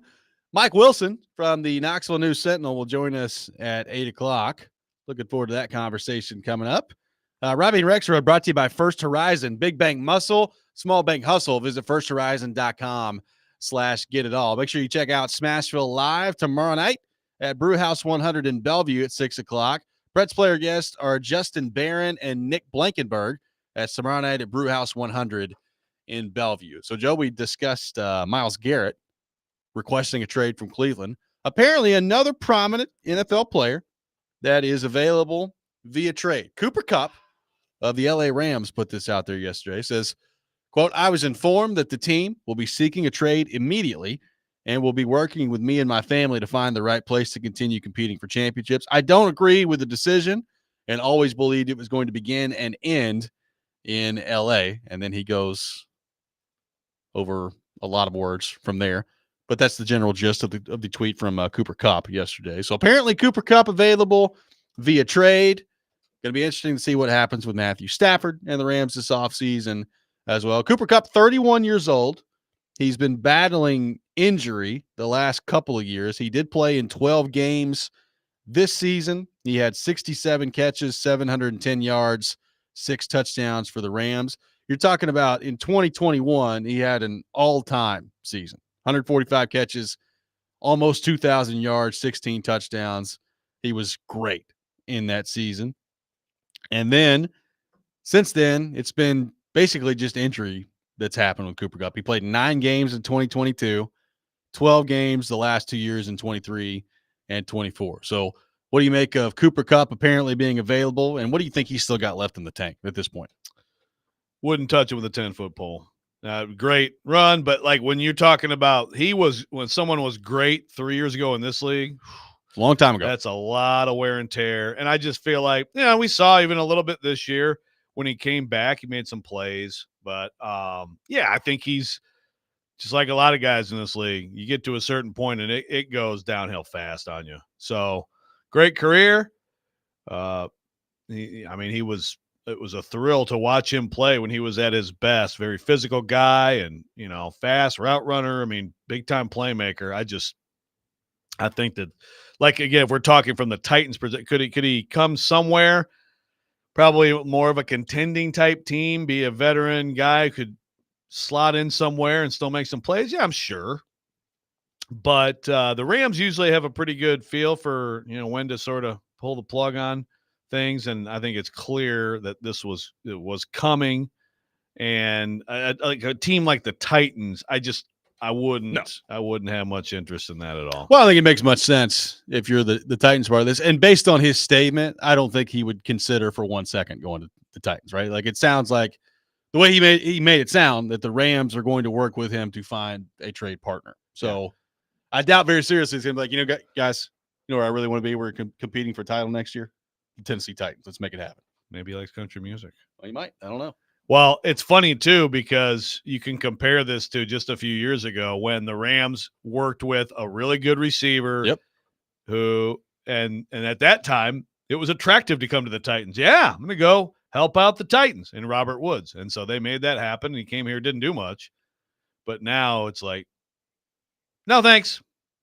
That's the difference in the attractiveness of this spot. It is different, man. It makes a difference. If you have a really bad team, a lot of these guys, of course, they're going to look for the best deal. The Titans got Hopkins. They gave him the best deal. But a lot of these guys, you get to this point in your career, and the money's not all that different places. You're chasing a ring. You're chasing a ring. You at least want to be in a winning situation. Losing sucks. Yeah, it's not fun. And it kind of leads to I don't think Cooper Kupp is going to be – I don't think the Titans would be interested in him. I don't think he would be interested in the Titans. It does lead to like the larger conversation at wide receiver as a whole for the Titans. Like, how active are they going to be in free agency when it comes to wide receiver? We've talked about their needs in the room. Like, they need basically an entirely different wide receiver room. You've got Ridley. We'll see if you come to a deal with NWI. I think you should try. But look, NWI may look around and say, a lot of losing around here lately. I'd like to go somewhere else. I don't know. I have no idea what his preference is going to be here. We'll see. But let's say for the sake of argument, you get him back. Well, you still need, I think, another young wide receiver somewhere along the way. But like, do you get yourself involved in a T. Higgins discussion if he becomes available and he gets out of Cincinnati? Like, looking around the rest of what could be out there right now, like, there's not a ton that's great as it relates to the wide receiver. Like, what's Amari Cooper going to fetch out there? We'll see, going back to Buffalo, like, what's that look like? Like, Keenan Allen is going to be 33 years old. I don't know that I got a whole lot of time for Keenan Allen. Stephon Diggs with Houston. Like, how are they going to handle that situation? Every name you say, if anybody's watching, like my expression is just like a crin, like it's not a great market. No, just, and again, it goes fast, and everybody you mentioned, I think, way past their best days. Texture says Kyle Phillips for Cooper Kupp straight up. They're basically the same player, right? Just kidding. I know he's on their team, no longer on the team. Please tell me that no one ever in the history of their life compared Kyle Phillips to Cooper Kupp. Because they're white guys? I think that's what, yeah. I mean, like, Kyle Phillips is a tiny little slot dude. What are we talking about here? Cooper Kupp's a great player. I mean, he was you love Kyle Phillips. Great outside receiver. You're a big Kyle Phillips guy. Hey, man. Kyle Phillips is one of the great practice players of our time. I mean, he really was. Like, you wouldn't believe what Kyle Phillips is doing out there at camp today. I swear, he embarrassed people. But yeah, quick feet and a body that is not meant to be taking the hits that are delivered in this league. Yeah. Also, drop punts. Hey, Brandon Cook's out there too. Wow, that changed the game. All the formerly great receivers. That's the thing, though. It's like, yeah, I mean, the Higgins thing is there. But it is just like with quarterback and other positions.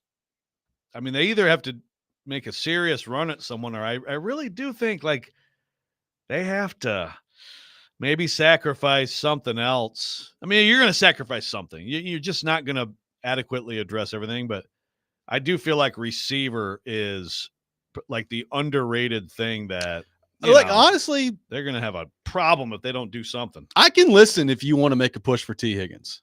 I don't love it. Like, I think T. Higgins, I think he's probably going to get overpaid. Like, T. Higgins, I think, is a really, really good player. I don't know that he's like a great elite number one wide receiver. Like, how much of it with him is he's playing with Joe Burrow and Jamar Chase, and the injuries have become a problem with him the last couple of years. So I don't love the idea of it. But like, if you wanted to say, you're looking at the draft, and you know that somewhere along the way, like, you've got to address right tackle, you've got to address edge rusher, you got to find a quarterback. Like, you're just, at the moment, you're not going to have enough to adequately address everything, and wide receiver maybe becomes a casualty of that. So, like, if it gets to the point where T. Higgins is out of there in Cincinnati, do you try to make a serious push for him and maybe overpay? So where at least you look at the wide receiver room and you're like, all right, well, we don't necessarily have great depth, and we don't have a young wide receiver to really build around right now, but we do have Calvin Ridley and T. Higgins. Like, that could really help a young quarterback if that's the route you're going. Yeah. No, I mean, and the thing is, we talk about the tax, the tax you pay as a team that's bad and things like that. Is the Callahan thing an edge between Callahan and some of these other coaches here who are with him in Cincy? And then also if they can talk him into whatever the quarterback situation might be, that then maybe you have a little bit better chance with that than you do with just your average player on the market looking at a 3-4 team. Right. Like, there's a relationship there that I assume Higgins and Callahan have, where at least, it becomes a real, and he's from Tennessee. So it becomes a realistic, I think, conversation point there. I still think it's pretty unlikely. Like, if I'm T. Higgins, yeah, the money's really important, and you're going to get a pretty hefty payday going to the market here. Factoring into that, like, you want to win as well. And look, it's the NFL, right? So, T. Higgins isn't viewing this through a 1-year lens, right? Yeah, things can change with a franchise pretty quickly. I mean, look, if there's one team out there that just flat out gives him the best deal, then I don't blame him for taking it. He has years left. And again, in this league, the idea is, okay, well, I'm gonna help them get good, right? Texture says, I can see it now. The Chiefs win a third straight Super Bowl, and then they get Cooper Kupp and Myles Garrett this offseason. Yeah. I will say, like, if Cooper Kupp went to Kansas City, he'd probably all of a sudden look like 2021 Cooper Kupp. Wouldn't that be fun? That'd be a lot of fun. Yeah, for the rest of the league. 615-737-1025, our phone number. The Rex Rant with Joe Rexrode coming up next. Mike Wilson from the Knoxville News Sentinel will be with us at 8 o'clock. Robby and Rexrode, 1025, 1063, The Game.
Sometimes he wakes up on the wrong side of the bed. And sometimes he's just, well, Joe. Awkward moment. Let's do it. This is the Rex Rant, now on Robby and Rexrode. I like Let Morganzi bake. Let Morganzi be cool like Fonzie. Now we're trying a little hard. I think. Here we go. Let's go. Okay, we can go with Morganzi bake. That's fine. Can they do that? I mean, I guess they can do that. Are they gonna do it? Would I have any faith that they would do it? No. Greg Olson should be doing the Super Bowl this year. This would have been his opportunity to do the Super Bowl, and he's not doing the Super Bowl. But Tom Brady, I'll tell you what, that Botox will be just shining when we do the close-up on Sunday. Can't wait. Hey, Tom, accept your age, bro.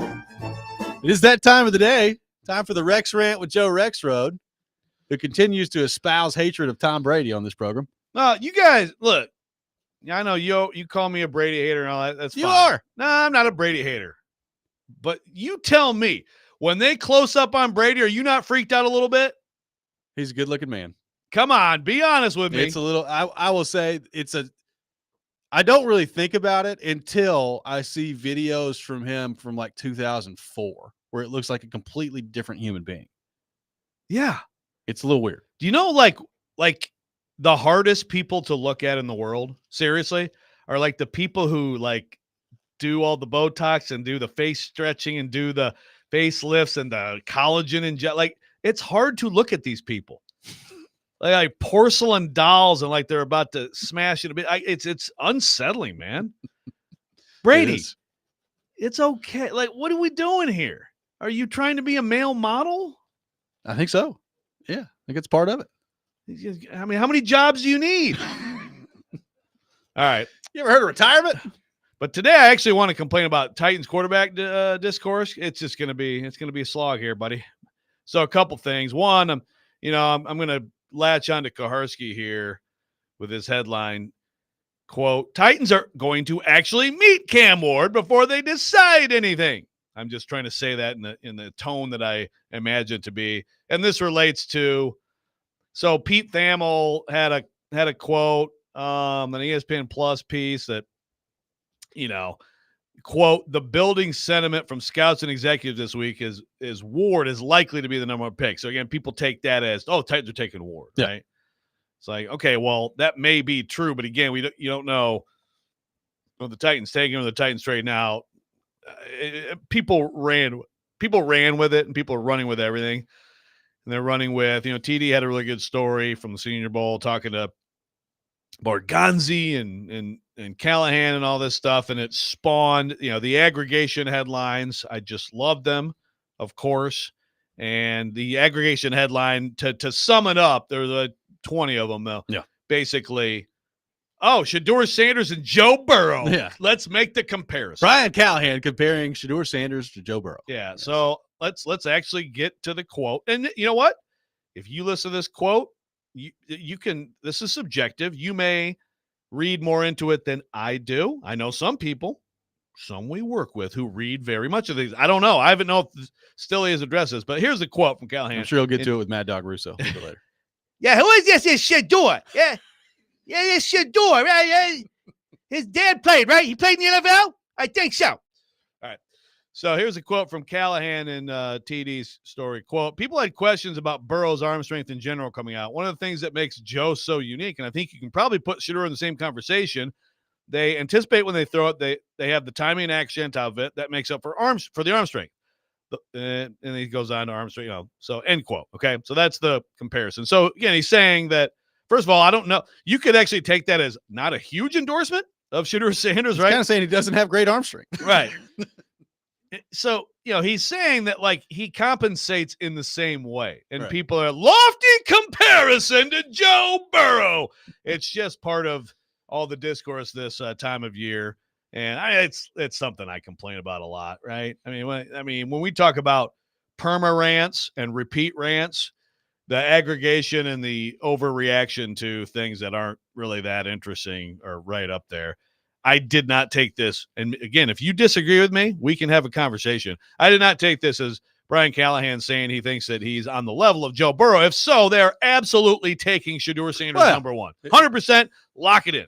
if you believe that he's on the same level as Joe Burrow, then the next quarterback of the Tennessee Titans is going to be Shedeur Sanders, Right. and you've already figured it out. He said he shares a trait Yeah. with Joe Burrow, Yeah. and did not say that he shares it at the same level or anything like that. Yeah, I don't read a whole lot into that.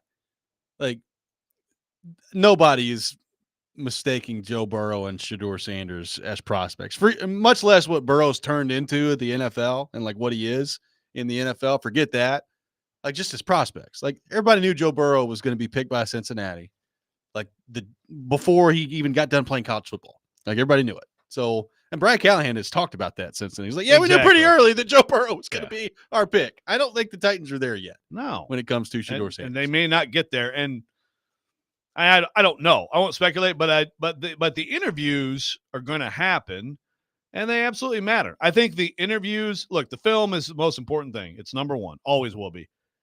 But with quarterback in particular, you're talking about the person who's going to lead, your franchise, and has to deal with so many things, not just the locker room and the guys and the playbook and all that stuff, but just so many distractions, so many outside things.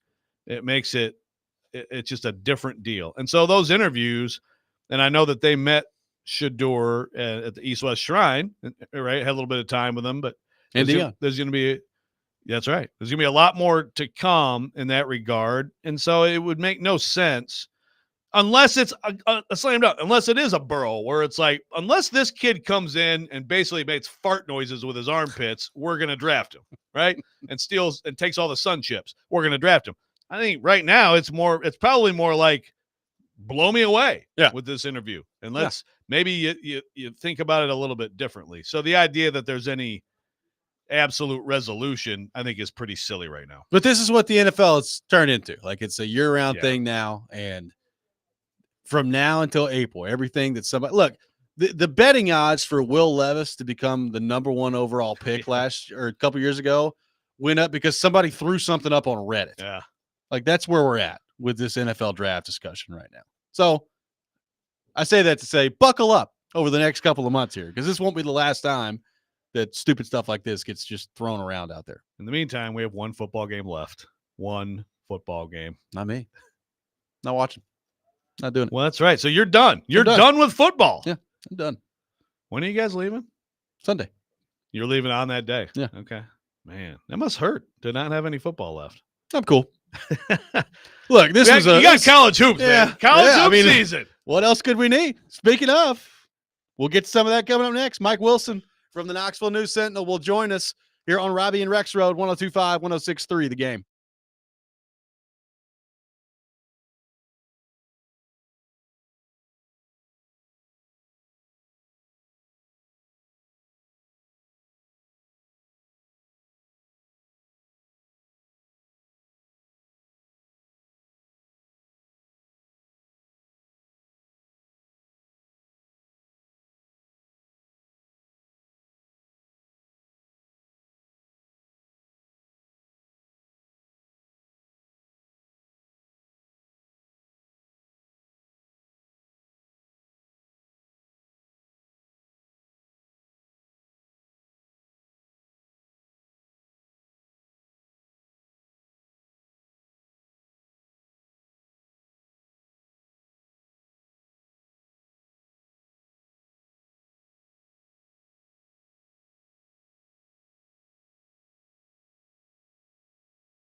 Final hour, Robby and Rexrode, 102.5, 106.3 The Game, brought to you by First Horizon, Big Bank Muscle, Small Bank Hustle. Visit firsthorizon.com/get-it-all. Robby Stanley, Joe Rexrode, Nick Keys are here with you. We head to our 102.5 The Game phone line, driven by WilsonCountyHyundai.com, and welcome in our good friend Mike Wilson from the Knoxville News Sentinel. Mike, good morning. How are you?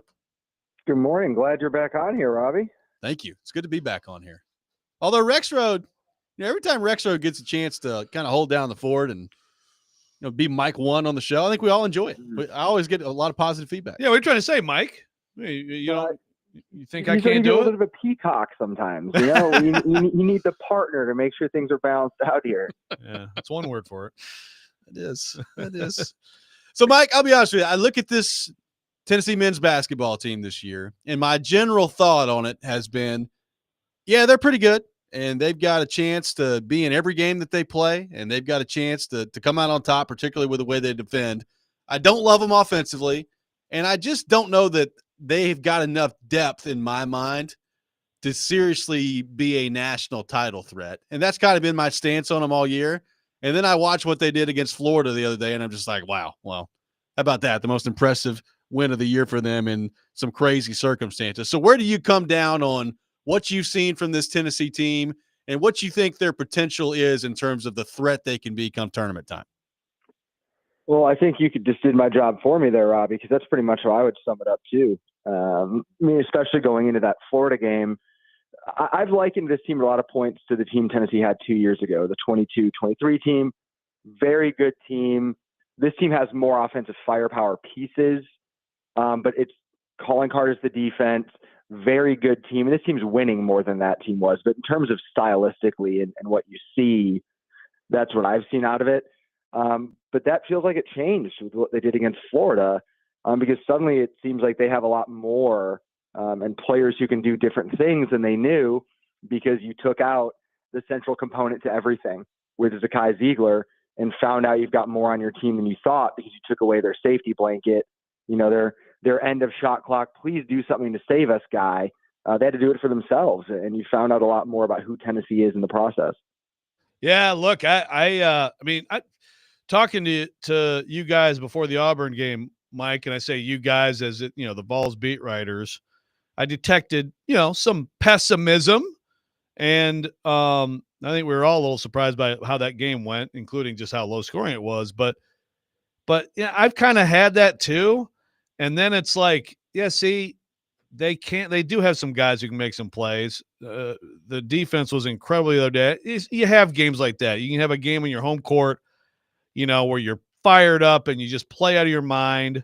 But I also feel like maybe they can learn something from, hey, guys, you don't just have to stand around and wait for Ziegler to get you a shot or take one. Like, move your body, attack, be aggressive, and because there's just been so much on him in terms of having to do everything. Last year, he could sit there half the game and watch Connect just take over. And he's still playing 35, 37 minutes, but at least there's some wear and tear removed last year. So do you think that this could actually change how they play on offense? I think you could change what some guys do on offense. I think Rick Barnes will still play Zakai Ziegler 35 to 38 minutes because, the safety blanket phrase, he's that for Rick Barnes as well. Those minutes are still going to be there. But I think you did see you can maybe give him some run with Jordan Gainey at point and Zakai off ball, which you saw Tennessee do a lot last year with Dalton, where Dalton just had the ball. That's not really what Chaz Lanier's brought. So you can do that maybe a little bit with Jordan Gainey, which that would, again, you're talking about wear and tear. That would take a little bit off Zakai, who I thought did wear down at the end of last season by the time they played Purdue. So that is an option there. I think offensively it's still going to look similar. I think a lot of guys are going to do similar things. But you figured out, again, like Jordan Gainey can do more for you offensively. I thought Felix Okpara was awesome the other day against Florida. I thought he's been awesome for most of SEC play, though. You got a little bit more out of Cade Phillips. You got some more of that interior offense that Rick Barnes has been looking for all season. So they did find out they've got more pieces, but I still think they're going to rely heavily on Zakai Ziegler. Maybe they could do it less at the end of the shot clock, though, because I think that's a place where the offense just needs to be better. So, Mike, I want to take like a 30,000 foot view of this thing just from the program perspective here. Rick Barnes is 70 years old, and he's made some comments about Ziegler and how much he loves coaching Ziegler, and he said I don't know that I'd still be coaching if Zakai Ziegler wasn't here. I'm just curious from your perspective, being around Rick Barnes, what's your sense for how much longer he wants to do this? And what's your sense for where he's now elevated this Tennessee job as to the attractiveness of it when that time ultimately comes and he does step away? What do you think he's done for the program in that regard? Yeah, I mean, to answer the program part, he's made it an attractive place because it's a place where he's won on a consistent level. I mean, Tennessee's been ranked nonstop for, I think it's 4 straight seasons now, been top 5 34 weeks in 7 seasons after only doing it 17 times in program history. Like he's shown there's a sustainable level of success that can happen at Tennessee, which is a school without a lot of basketball history. I mean, there's 2 Elite Eights, there's no Final Fours, and Rick Barnes has shown you can compete for those things every year at Tennessee, which is not what it had shown before outside of that short little Bruce Pearl glorious era that existed there in the early 2000s. So that's what he's done for the job, and he's made it a place where it's proven that you can win. As for the other part, I don't know exactly. That's a question that I've asked Rick in previous interviews, and you kind of get the consistent answer of still love doing it, still love coming to the gym. When I don't love that anymore, then I'll know. I think that'll just be on a random Tuesday in July or something. I mean, I don't know. With the way that Rick Barnes is, you're probably not going to hear him feel that way in January. So, yeah, I don't know how many more years there are. You've seen a lot of that kind of old guard winning coaches decide it's time. I mean, Leonard Hamilton did that yesterday, I believe, announced he's resigning at the end of the year. So there's been a lot of that changing of the guard, but Rick Barnes still seems all in on having a good time with this.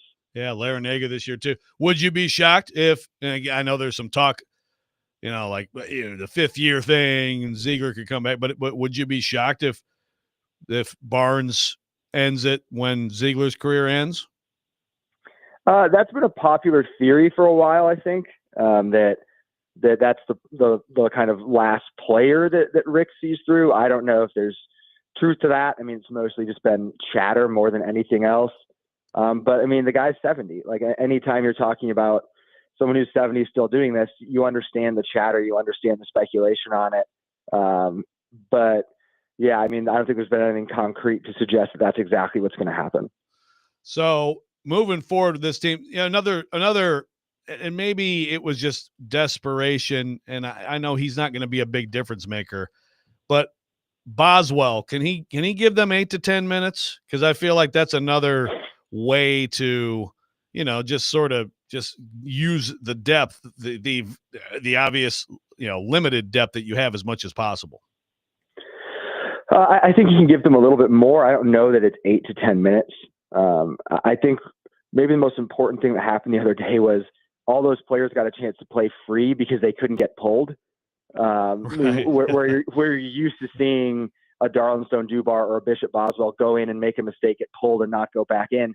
Rick Barnes didn't have that option. He had no one else to turn to. So it's very Izzo-like. Very. But I thought, guys had an opportunity to just play. I mean, Darlin Stone-Dubar just shot the ball. He's not going to get pulled for taking a shot maybe he shouldn't have because there's no one else to play. So you got kind of the true version of guys in that game. And you got the true version of Bishop Boswell. I think it was 3 assists, 1 turnover in 11 minutes. So it was good minutes from him, played good defense. I don't know that you're going to see a lot of minutes from him in every game. You maybe get a couple more, but I think it's clear what the rotation is at this point, and Bishop is kind of that last guy in that group. So maybe he plays more, but I think the roles have been kind of established since probably November. Well, Mike, great stuff, man. Really appreciate you taking time to be with us this morning, and we will talk to you soon. Cool. Thank you guys for having me. Yep, Mike Wilson from the Knoxville News Sentinel. Our guest will react to what Mike had to say. Some more of your thoughts to get to on our text line. We'll do all that coming up. Robby and Rexrode, 102.5, 106.3 The Game.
Duncan fans, come experience the new age of Duncan at the grand opening of their newly remodeled Brentwood location at 4930 Thoroughbred Lane this Friday. Duncan will be giving away 100 days of free coffee to the first 100 guests in line starting at 8 a.m. That's right, 100 days of free coffee for the first 100 people.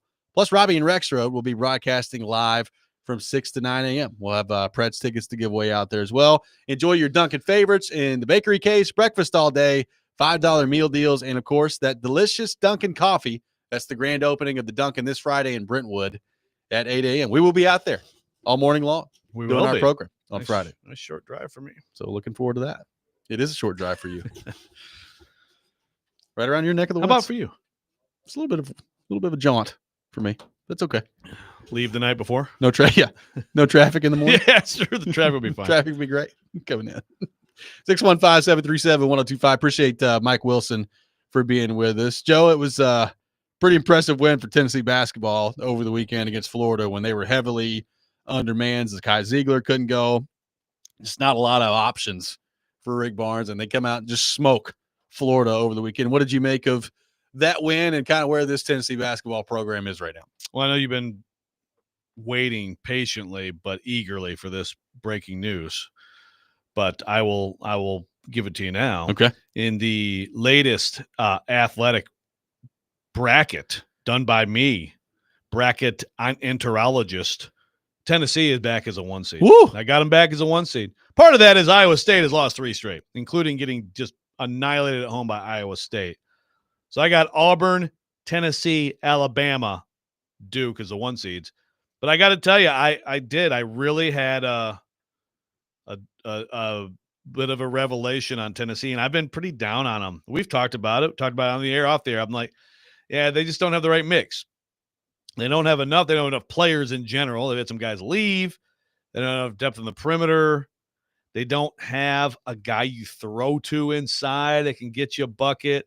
Yes, they play great D. Yes, Ziegler to me should be – he won't get All-American honors this year because his scoring numbers and his shooting percentages are not good, and that is, unfortunately, what a lot of people who vote for these awards, they box score scout, basically. If defense is half the game, I believe it is. I think defense is half the game, right? Is it not half the game? I understand that you get paid, like in the NBA, if you're a bucket getter, that's going to – there's more of a premium on that. I mean, Luka, we're talking about him as a top 3 player, and he's not very good on D. I get that. However, there is tremendous value in being a great defensive player, and that's what he is. So he should be an All-American candidate, a real one. And that's where Tennessee is elite. They're the number 1 defense in the country again. It's just, do they have enough on offense? I hope that they learned from the other day when they didn't have him, and so guys put the ball on the floor and attack. Guys moved without the ball. Guys weren't afraid to take shots. And I think sometimes there is something to Rick, as great of a coach as he is, and what he's done with his program is just tremendous. There is the pull a guy out of the game when he makes a mistake thing, and you play on eggshells. That's a total Izzo thing, too. It's an old school coach thing that sometimes I think can be counterproductive. But if they can learn from some of what they did offensively the other day and take a little bit off Sakai and let him get a little more rest, have a little bit fresher legs, and maybe actually run him off some screens and get some shots from him that way, then I think that they have a chance. Let's see if they can. They got a huge one coming up with Missouri coming in. Missouri is as hot as anybody right now in college basketball. So let me ask you the same question I asked Mike Wilson. Where do you come down on the whole Rick Barnes thing? He's 70 years old. What do you make of how much longer he's going to do this? And when that time comes, whether it's after this year, whether it's 5 years from now, whenever it is, how attractive is the Tennessee job now after what he has done with the program and the heights that he's elevated it to? I think he's completely changed it. And Bruce Pearl gets credit too. Bruce Pearl definitely brought it to a different stage. You think back to like the Memphis UT game day, number 1 versus number 2 game where Tennessee goes in and beats Memphis. But Rick Barnes has taken it a step further in terms of consistent excellence. And now they both have each of them has the one Elite 8 run. I think Rick Barnes really, really wants to make a Final Four run with Tennessee. So if they made a Final Four run this year, then I'd be on Rick Barnes' watch all summer, especially with Ziegler moving on. Again, unless something changes, this is it for him. It seems like the right time.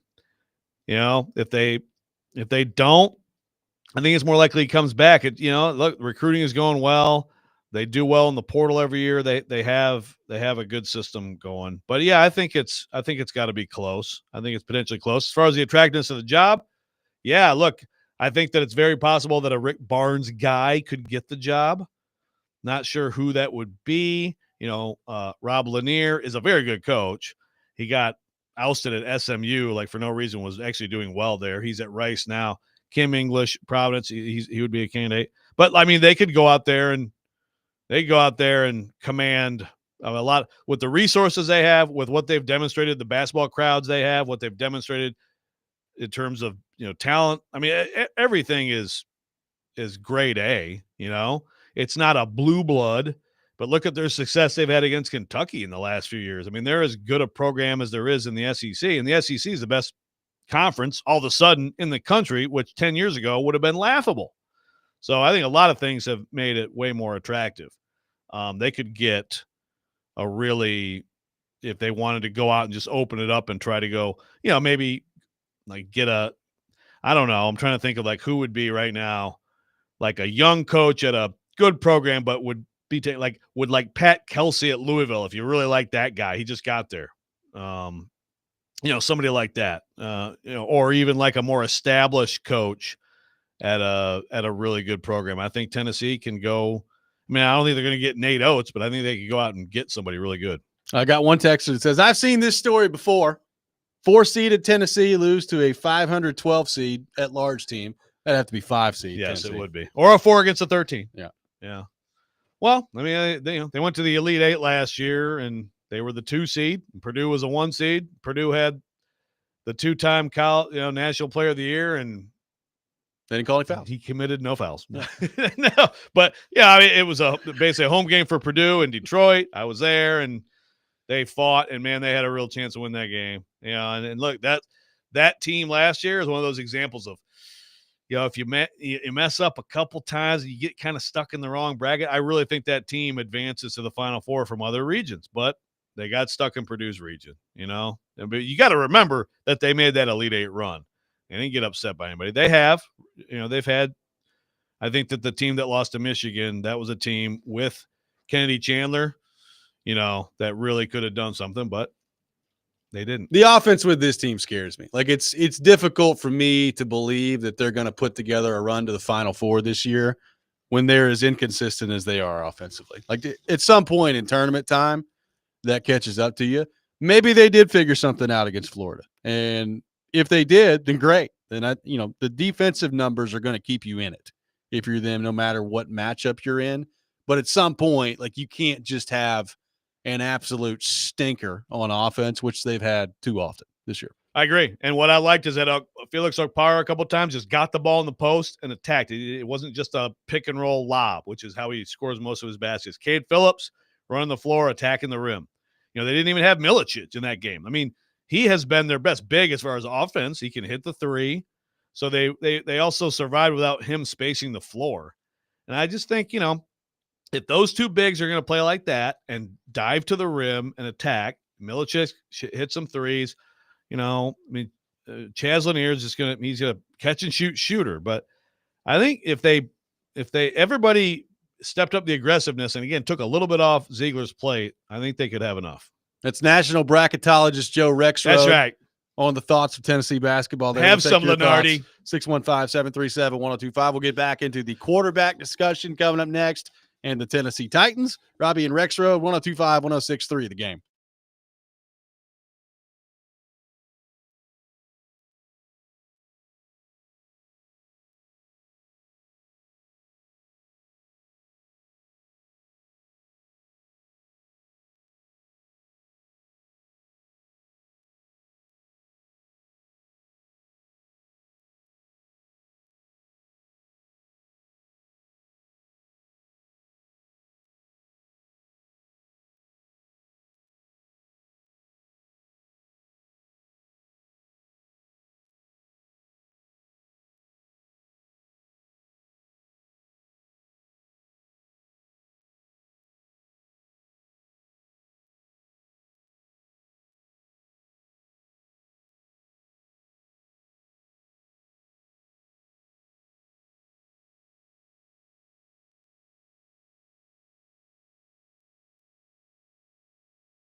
Robby and Rexrode, 102.5, 106.3 The Game. I got a 4-pack of wristbands to the National Wild Turkey Federation Sports Show at the Opryland Convention Center, Thursday, February the 13th through Saturday, February 15th. It's awesome. You're going to want to be there. Be caller 5, 615-737-1025, 615-737-1025. Caller 5 will win a 4-pack of wristbands to the National Wild Turkey Federation Sports Show coming up February 13th. Through February the 15th. Taking your thoughts, 615-737-1025, our phone number. I had to attack your coworkers earlier at the Athletic, going through the mock draft part of this.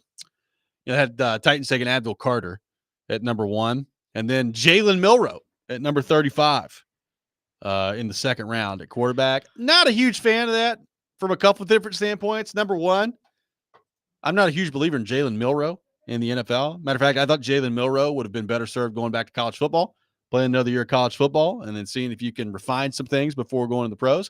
Now, I say that. Where's he getting drafted? We'll see. Maybe he does make the right call, but I don't love the idea of Jalen Milroe as a Titans target here. And number 2, this is similar to the conversation we had with Will Levis. You know, they took Will Levis, and they were kind of taking a shot on a guy that dropped in the draft and ended up going in the second round when there was conversation even the morning of the draft that he could be a top 5 pick. So obviously Will Levis did not work out here in Tennessee and slid further in the draft than anybody thought he would.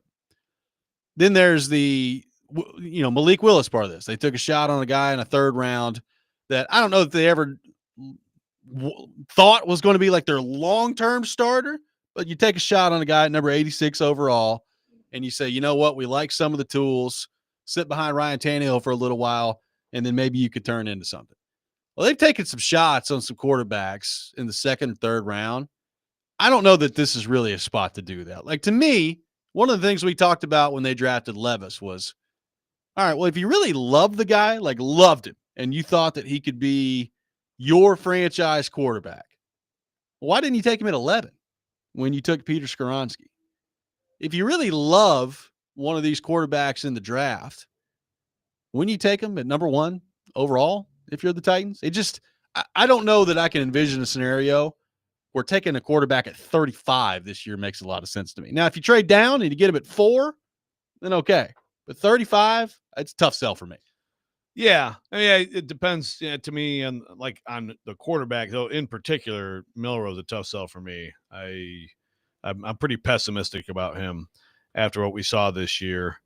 I don't know if I agree on Willis. I mean, I think John Robinson thought he would be their starter eventually. I think that was one of those Robinson liked him more than Vrabel situations. And then he found out that it was not Ryan Tannehill's job to mentor him. That's right. That is right. As he made clear. Yes, he did. But no, I mean, I generally agree with what you're saying. It's just like there is I have no idea. We obviously have seen teams pick quarterbacks later in the draft and have great success. The 49ers, the best example. The Patriots with pre-Botox Tom Brady, probably the greatest example in sports history of a throwaway pick that turns into something incredible. Who else? So do we have, who are anybody in the third and fourth round? Well, Russell Wilson was a third round pick. Russell Wilson, third round. Kirk Cousins, fourth round. So it happens. The Cousins thing was interesting because they took RG3 and they took him in the same draft. And people are like, wow, really? But I guess it's like, is it possible to love a quarterback and know that other teams don't love the quarterback and take the gamble of, I think we can get this guy wherever it may be. It can't be too low, but I think we can get this guy. Again, the Titans don't have a third-round pick, so it wouldn't even be that. And that would be the only thing I could see is that, like, you just are totally going against the grain in your evaluation. You're positive that you are against the grain and that no one else looks at this prospect the way you do, and so you feel like you can get away with it. But, yeah, I mean, it's a fair thing on Levis, and that's, again, part of the whole issue with that draft, is like, what were they doing? Were they all just trying to make sure they agreed with each other in the end? Yeah, like I don't know how to view this quarterback class as a whole. As you've pointed out, it takes one. Like, especially when you have the number 1 overall pick. Like, I worry more about the class as a whole when you're talking about a quarterback needy team that's picking it like 8th, because then there's so many things happening in front of you that are out of your control that it's just really hard to have that expectation heading into it. When you have the number 1 pick, you control things. Like, the Titans are in full control of what happens with these quarterbacks. If they love Cam Ward or Shedeur Sanders and they pick them number 1, nobody can stop them. Like, they're picking one of those quarterbacks at number 1. To me, I would love to see them get out of the business for a while of taking a stab on a quarterback in the 2nd or 3rd round. Like, if you don't love a quarterback to take number 1 overall this year, I'm fine with that. Go fill other needs on your team, and then let's revisit the long-term quarterback next year. And then you already will have had a veteran signed, right? Yes, you would think. Must. Which, by the way, like, we've talked about this, and people have brought this up today on the text line. They might have a veteran quarterback signed anyway. And it may not even be the idea that some have thrown out there of going the veteran route and drafting the quarterback in terms of like 2 viable starting options. But, like, Mason Rudolph's free agent too. They're going to need to go sign, I think, another quarterback, unless their plan is to have Will Levis as the backup, which, as I said when the season ended, I just don't think it's a very good idea. That's just me. I wouldn't be surprised if they move on from him this offseason. Yeah, I think, and frankly, I think it'd be better for both sides. I think agree. for Levis to try to find a new spot and kind of reset a little bit. So I think that's what's going to happen. But yeah, I think the quality of who they sign will tell us a little bit. Yeah, will definitely tell us a little bit about how they view the draft. I have to think, right? I mean, I would think, like, is it impossible for them to have an idea of, you know what? Let's go out and let's sign a Kirk Cousins or an Aaron Rodgers at quarterback. Guys that are going to come in and start, but you could still draft a quarterback at number 1 overall. You could do that. I'm more with you on that, where that kind of feels to me like you could allocate some of those resources elsewhere if that's the route you're going. I kind of feel like now that Cousins has, he obviously fell off last season, and he got replaced. I feel like Cousins now has to accept the reality of you could just be a bridge guy. Rodgers, I could see almost being like up front, like, am I your guy? You know what I mean? I think Rodgers still, and again, his numbers will go to the Jets, even though it was a complete bleep show. He might be an example of someone who's like, I will sign with the team that wants me as their quarterback, and not just for this year, for the next 2 years. Yeah. And then we'll talk. That's it. The thing is, though, like, if I'm a team coming back to him, I'm like, you talk about like contemplating retirement every year. So how are we supposed to commit to you for 2 years? Now, you can tell me right now that you want to play for the next 2 years, but this changes all the time with you. Like, look, he may retire this offseason. I have no idea. Like, there's no decision that's been made yet on that front. The team would say that to him, and then he'd say, hey, look, here, chew these mushrooms. They taste like cow poop, but I swear it'll be a blast. And then they're all friends. End up with a 3-year deal. Yeah. Max deal coming your way. Aaron Rodgers, a lot of money. Gracious. Was the Mavs GM on hallucinogens this weekend? That's actually, we haven't really explored that storyline well enough. Where was Aaron Rodgers this past weekend? In the same spot. Cave retreat talking personnel moves. Okay. It'd be really awesome, man. He traded Luka Doncic to the Lakers. Yeah, man. I don't know why I turned into some surfer guy there with Rodgers. He doesn't sound like that. Well, maybe he does when he's tripping billies. But like if they signed Russell Wilson this offseason when free agency begins, I mean, does that signal to you that they're automatically not taking a quarterback? No. I think no. Who could they sign this Darnold, offseason where you were like, there's no way they're then following that up and drafting a quarterback? Darnold, Stafford, Rodgers. Okay, so those 3. I think anybody else has to be realistic and understand that the next guy could still be coming in April. I think those 3. And again, I know a lot of people say, I don't care what Aaron Rodgers has done. It doesn't matter. I don't think he's going somewhere if he doesn't feel like he is the man. Well, and I also feel like if you're signing Aaron Rodgers for a year, that tells me that you're at least putting forth the effort to try to win football games this year. And don't you want to maximize that? Like a first-round pick or first overall pick or a trade back used on something else other than quarterback could help you on that front. Yeah, I would think so for sure. But you never know. Then you go out and get Cam Ward, and then 6 weeks in, Rodgers is buns, and there you go. I mean, as Trevor says here, every option out there is buns. we have evidence of Rodgers being a mentor to a young quarterback. Worked out pretty well. Did a good job. That is true. Maybe that's what he's here for. He could be the next mentor for Cam Ward. I'm just saying. He's done it before. Would not be his first time. He's got unwillingly, but he did it. He can have the whole team over for barbecues. Yeah. And by all accounts, don't eat the mushrooms on the hamburgers. Great teammate to Jordan Love. Yeah. He'd be a great teammate to Cam Ward. He was he learned from the crappy teammate that Favre was to him. He did. Right. 615-737-1025. Our phone number. We'll wrap up the show. Coming next, more of your thoughts to get to on the quarterback front. Robby and Rexrode, 1025-1063 The Game.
Tune in to 102.5, 106.3 The Game today for Vanderbilt men's basketball. Commodores taking on Florida at O'Connell Center in Florida with a 6 o'clock tip-off. Pregame show at 5:30. Coverage is also available on the 102.5 The Game app and at thegamenashville.com. Vanderbilt men's basketball presented by Athletes Unlimited Pro Basketball, coming to Nashville's Municipal Auditorium February the 5th through March the 2nd. Go to auprobasketball.com for more details and to purchase tickets. Robby and Rexrode brought to you by First Horizon. Big bank muscle, small bank hustle. Visit firsthorizon.com/get it all.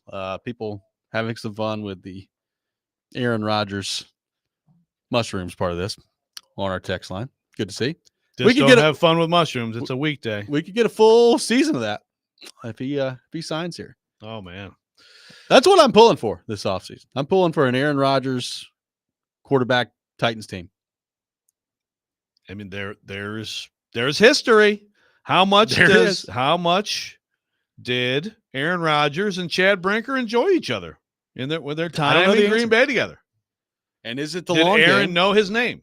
You know, is it the long game that when some people think they inevitably fire Brian Callahan like 6 games into next year, is Mike McCarthy the guy that steps in? Who knows? You can get the whole operation down here. How exciting. What about Rodgers as player coach? Be like Johnny Unitas out there calling his own plays. I mean, in all seriousness, Rodgers is, of the veteran quarterback options available, he's near the top of my list. I just think, think he can still play. I don't think he's still league MVP. I think he can still play. Yeah, I think he can still play. I mean, I really wouldn't be excited about that if I was the Titans front office. There's a lot that comes with it. And do you really want to put yourself through that? I think that's a legitimate question. Like, do you really want to, like, people complain about, the Titans not getting talked about a lot. Well, that would change that. They would get talked about with Aaron Rodgers being the quarterback. Rodgers and Shedeur together again is like the absolute ultimate. The Titans are now being taught on first lead take off everything daily. Yeah. Wouldn't that be amazing? It doesn't excite me. I mean, again, like my first option, my first option would be, if it somehow came about, would be Matthew Stafford. Yeah. My second option would be Sam Darnold, because he's young and like there's still the potential to grow there. And then I'd go Justin Fields. Just because he can at least run away from this horrible offensive line. Justin, we're going to snap the ball and you're going to immediately run to your right. But for our purposes here on the program, sure, Aaron Rodgers. I mean, for our purposes, I'm here for it. Great. I legitimately think he's one of the best options out there in terms of the actual quarterback play itself. The one of the best of, as Texter said, Buns. A buns group for sure. I mean, look, we did this earlier in the off season, and I realize it's more complicated than just the numbers, right? Like there's a lot that go into it. He's 41 years old. There's the McAfee stuff where he'd be on saying something every week. I mean, you'd have to deal with that. But just purely by the numbers, he threw for almost 4,000 yards, 28 touchdowns, 11 interceptions last year. Like I would assume, based on the quarterback play that we just saw here, that Brian Callahan would sign up for those numbers today, right now, for his quarterback next year. Yeah, no, he would. So I'm just saying, I think he's one of the best options out there in terms of just pure play. He is one of the best options. Well, no, but I mean, he's one of the best options. Again, the best of the buns, Congrats.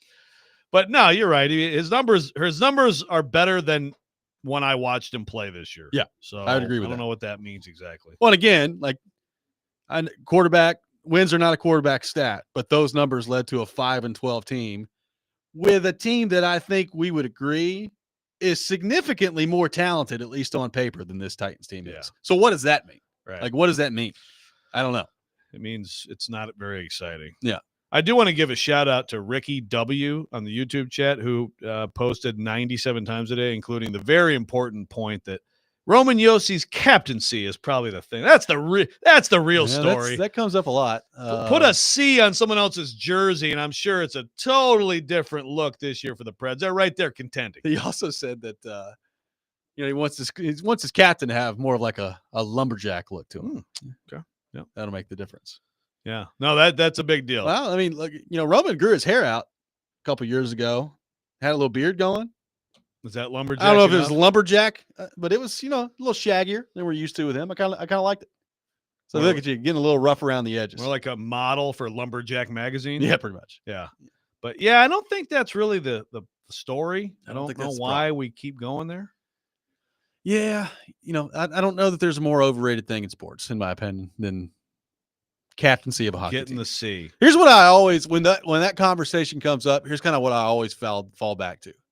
It's like, so like you feel like clearly that you have the necessary leadership in your locker room. It's just the wrong person wearing the C. So I guess that somebody else wearing the C is just like totally preventing these other people from leading. He's just sitting there quietly, and all of a Ryan sudden the C Ryan O'Reilly's take over the just locker room. Well, I'd really like to say something right now, but I can't because I'm not the captain. Or Steven Stamkos of Right. I've done a lot of winning. Wallflowers. I've been a captain, but I can't say anything in here because I'm not the captain. It's just not how things operate. Now, the Stamkos thing a little bit different this year because I do think like he gave it some time before he just immediately came into a new dressing room and just started saying stuff all the time. I think you give yourself a little bit lay of the land, but I don't think the captaincy is the root of their issue right now. No, unfortunately, I think there's a lot of different things to work through on that front. If it was, if I was Brunette, I'd be just throwing the C on every jersey, every game. I'll put a C somewhere. I'd get rid of the C. We don't need one of those. Just or put a C on every jersey. Okay. Someone's gonna lead. By golly, we're not leaving this room until one of you guys gives a satisfactory speech heading into tonight's game. Like this take will never go away, will it? No. I mean, eventually. By the way, congratulations, Roman Josi became the all-time Predators leader in games played last night. So good for you. Surpassing David Legwand. Kind of hard to believe. 957 games. He's a good player. He's a good captain. He's on a bad team. And by the way, he's having a down year for his standards. I'd put that out there too, but I don't think the captaincy. Take the C off. That does it for us today. Jason Big Joe coming up next. You're listening to 102.5, 106.3 The Game.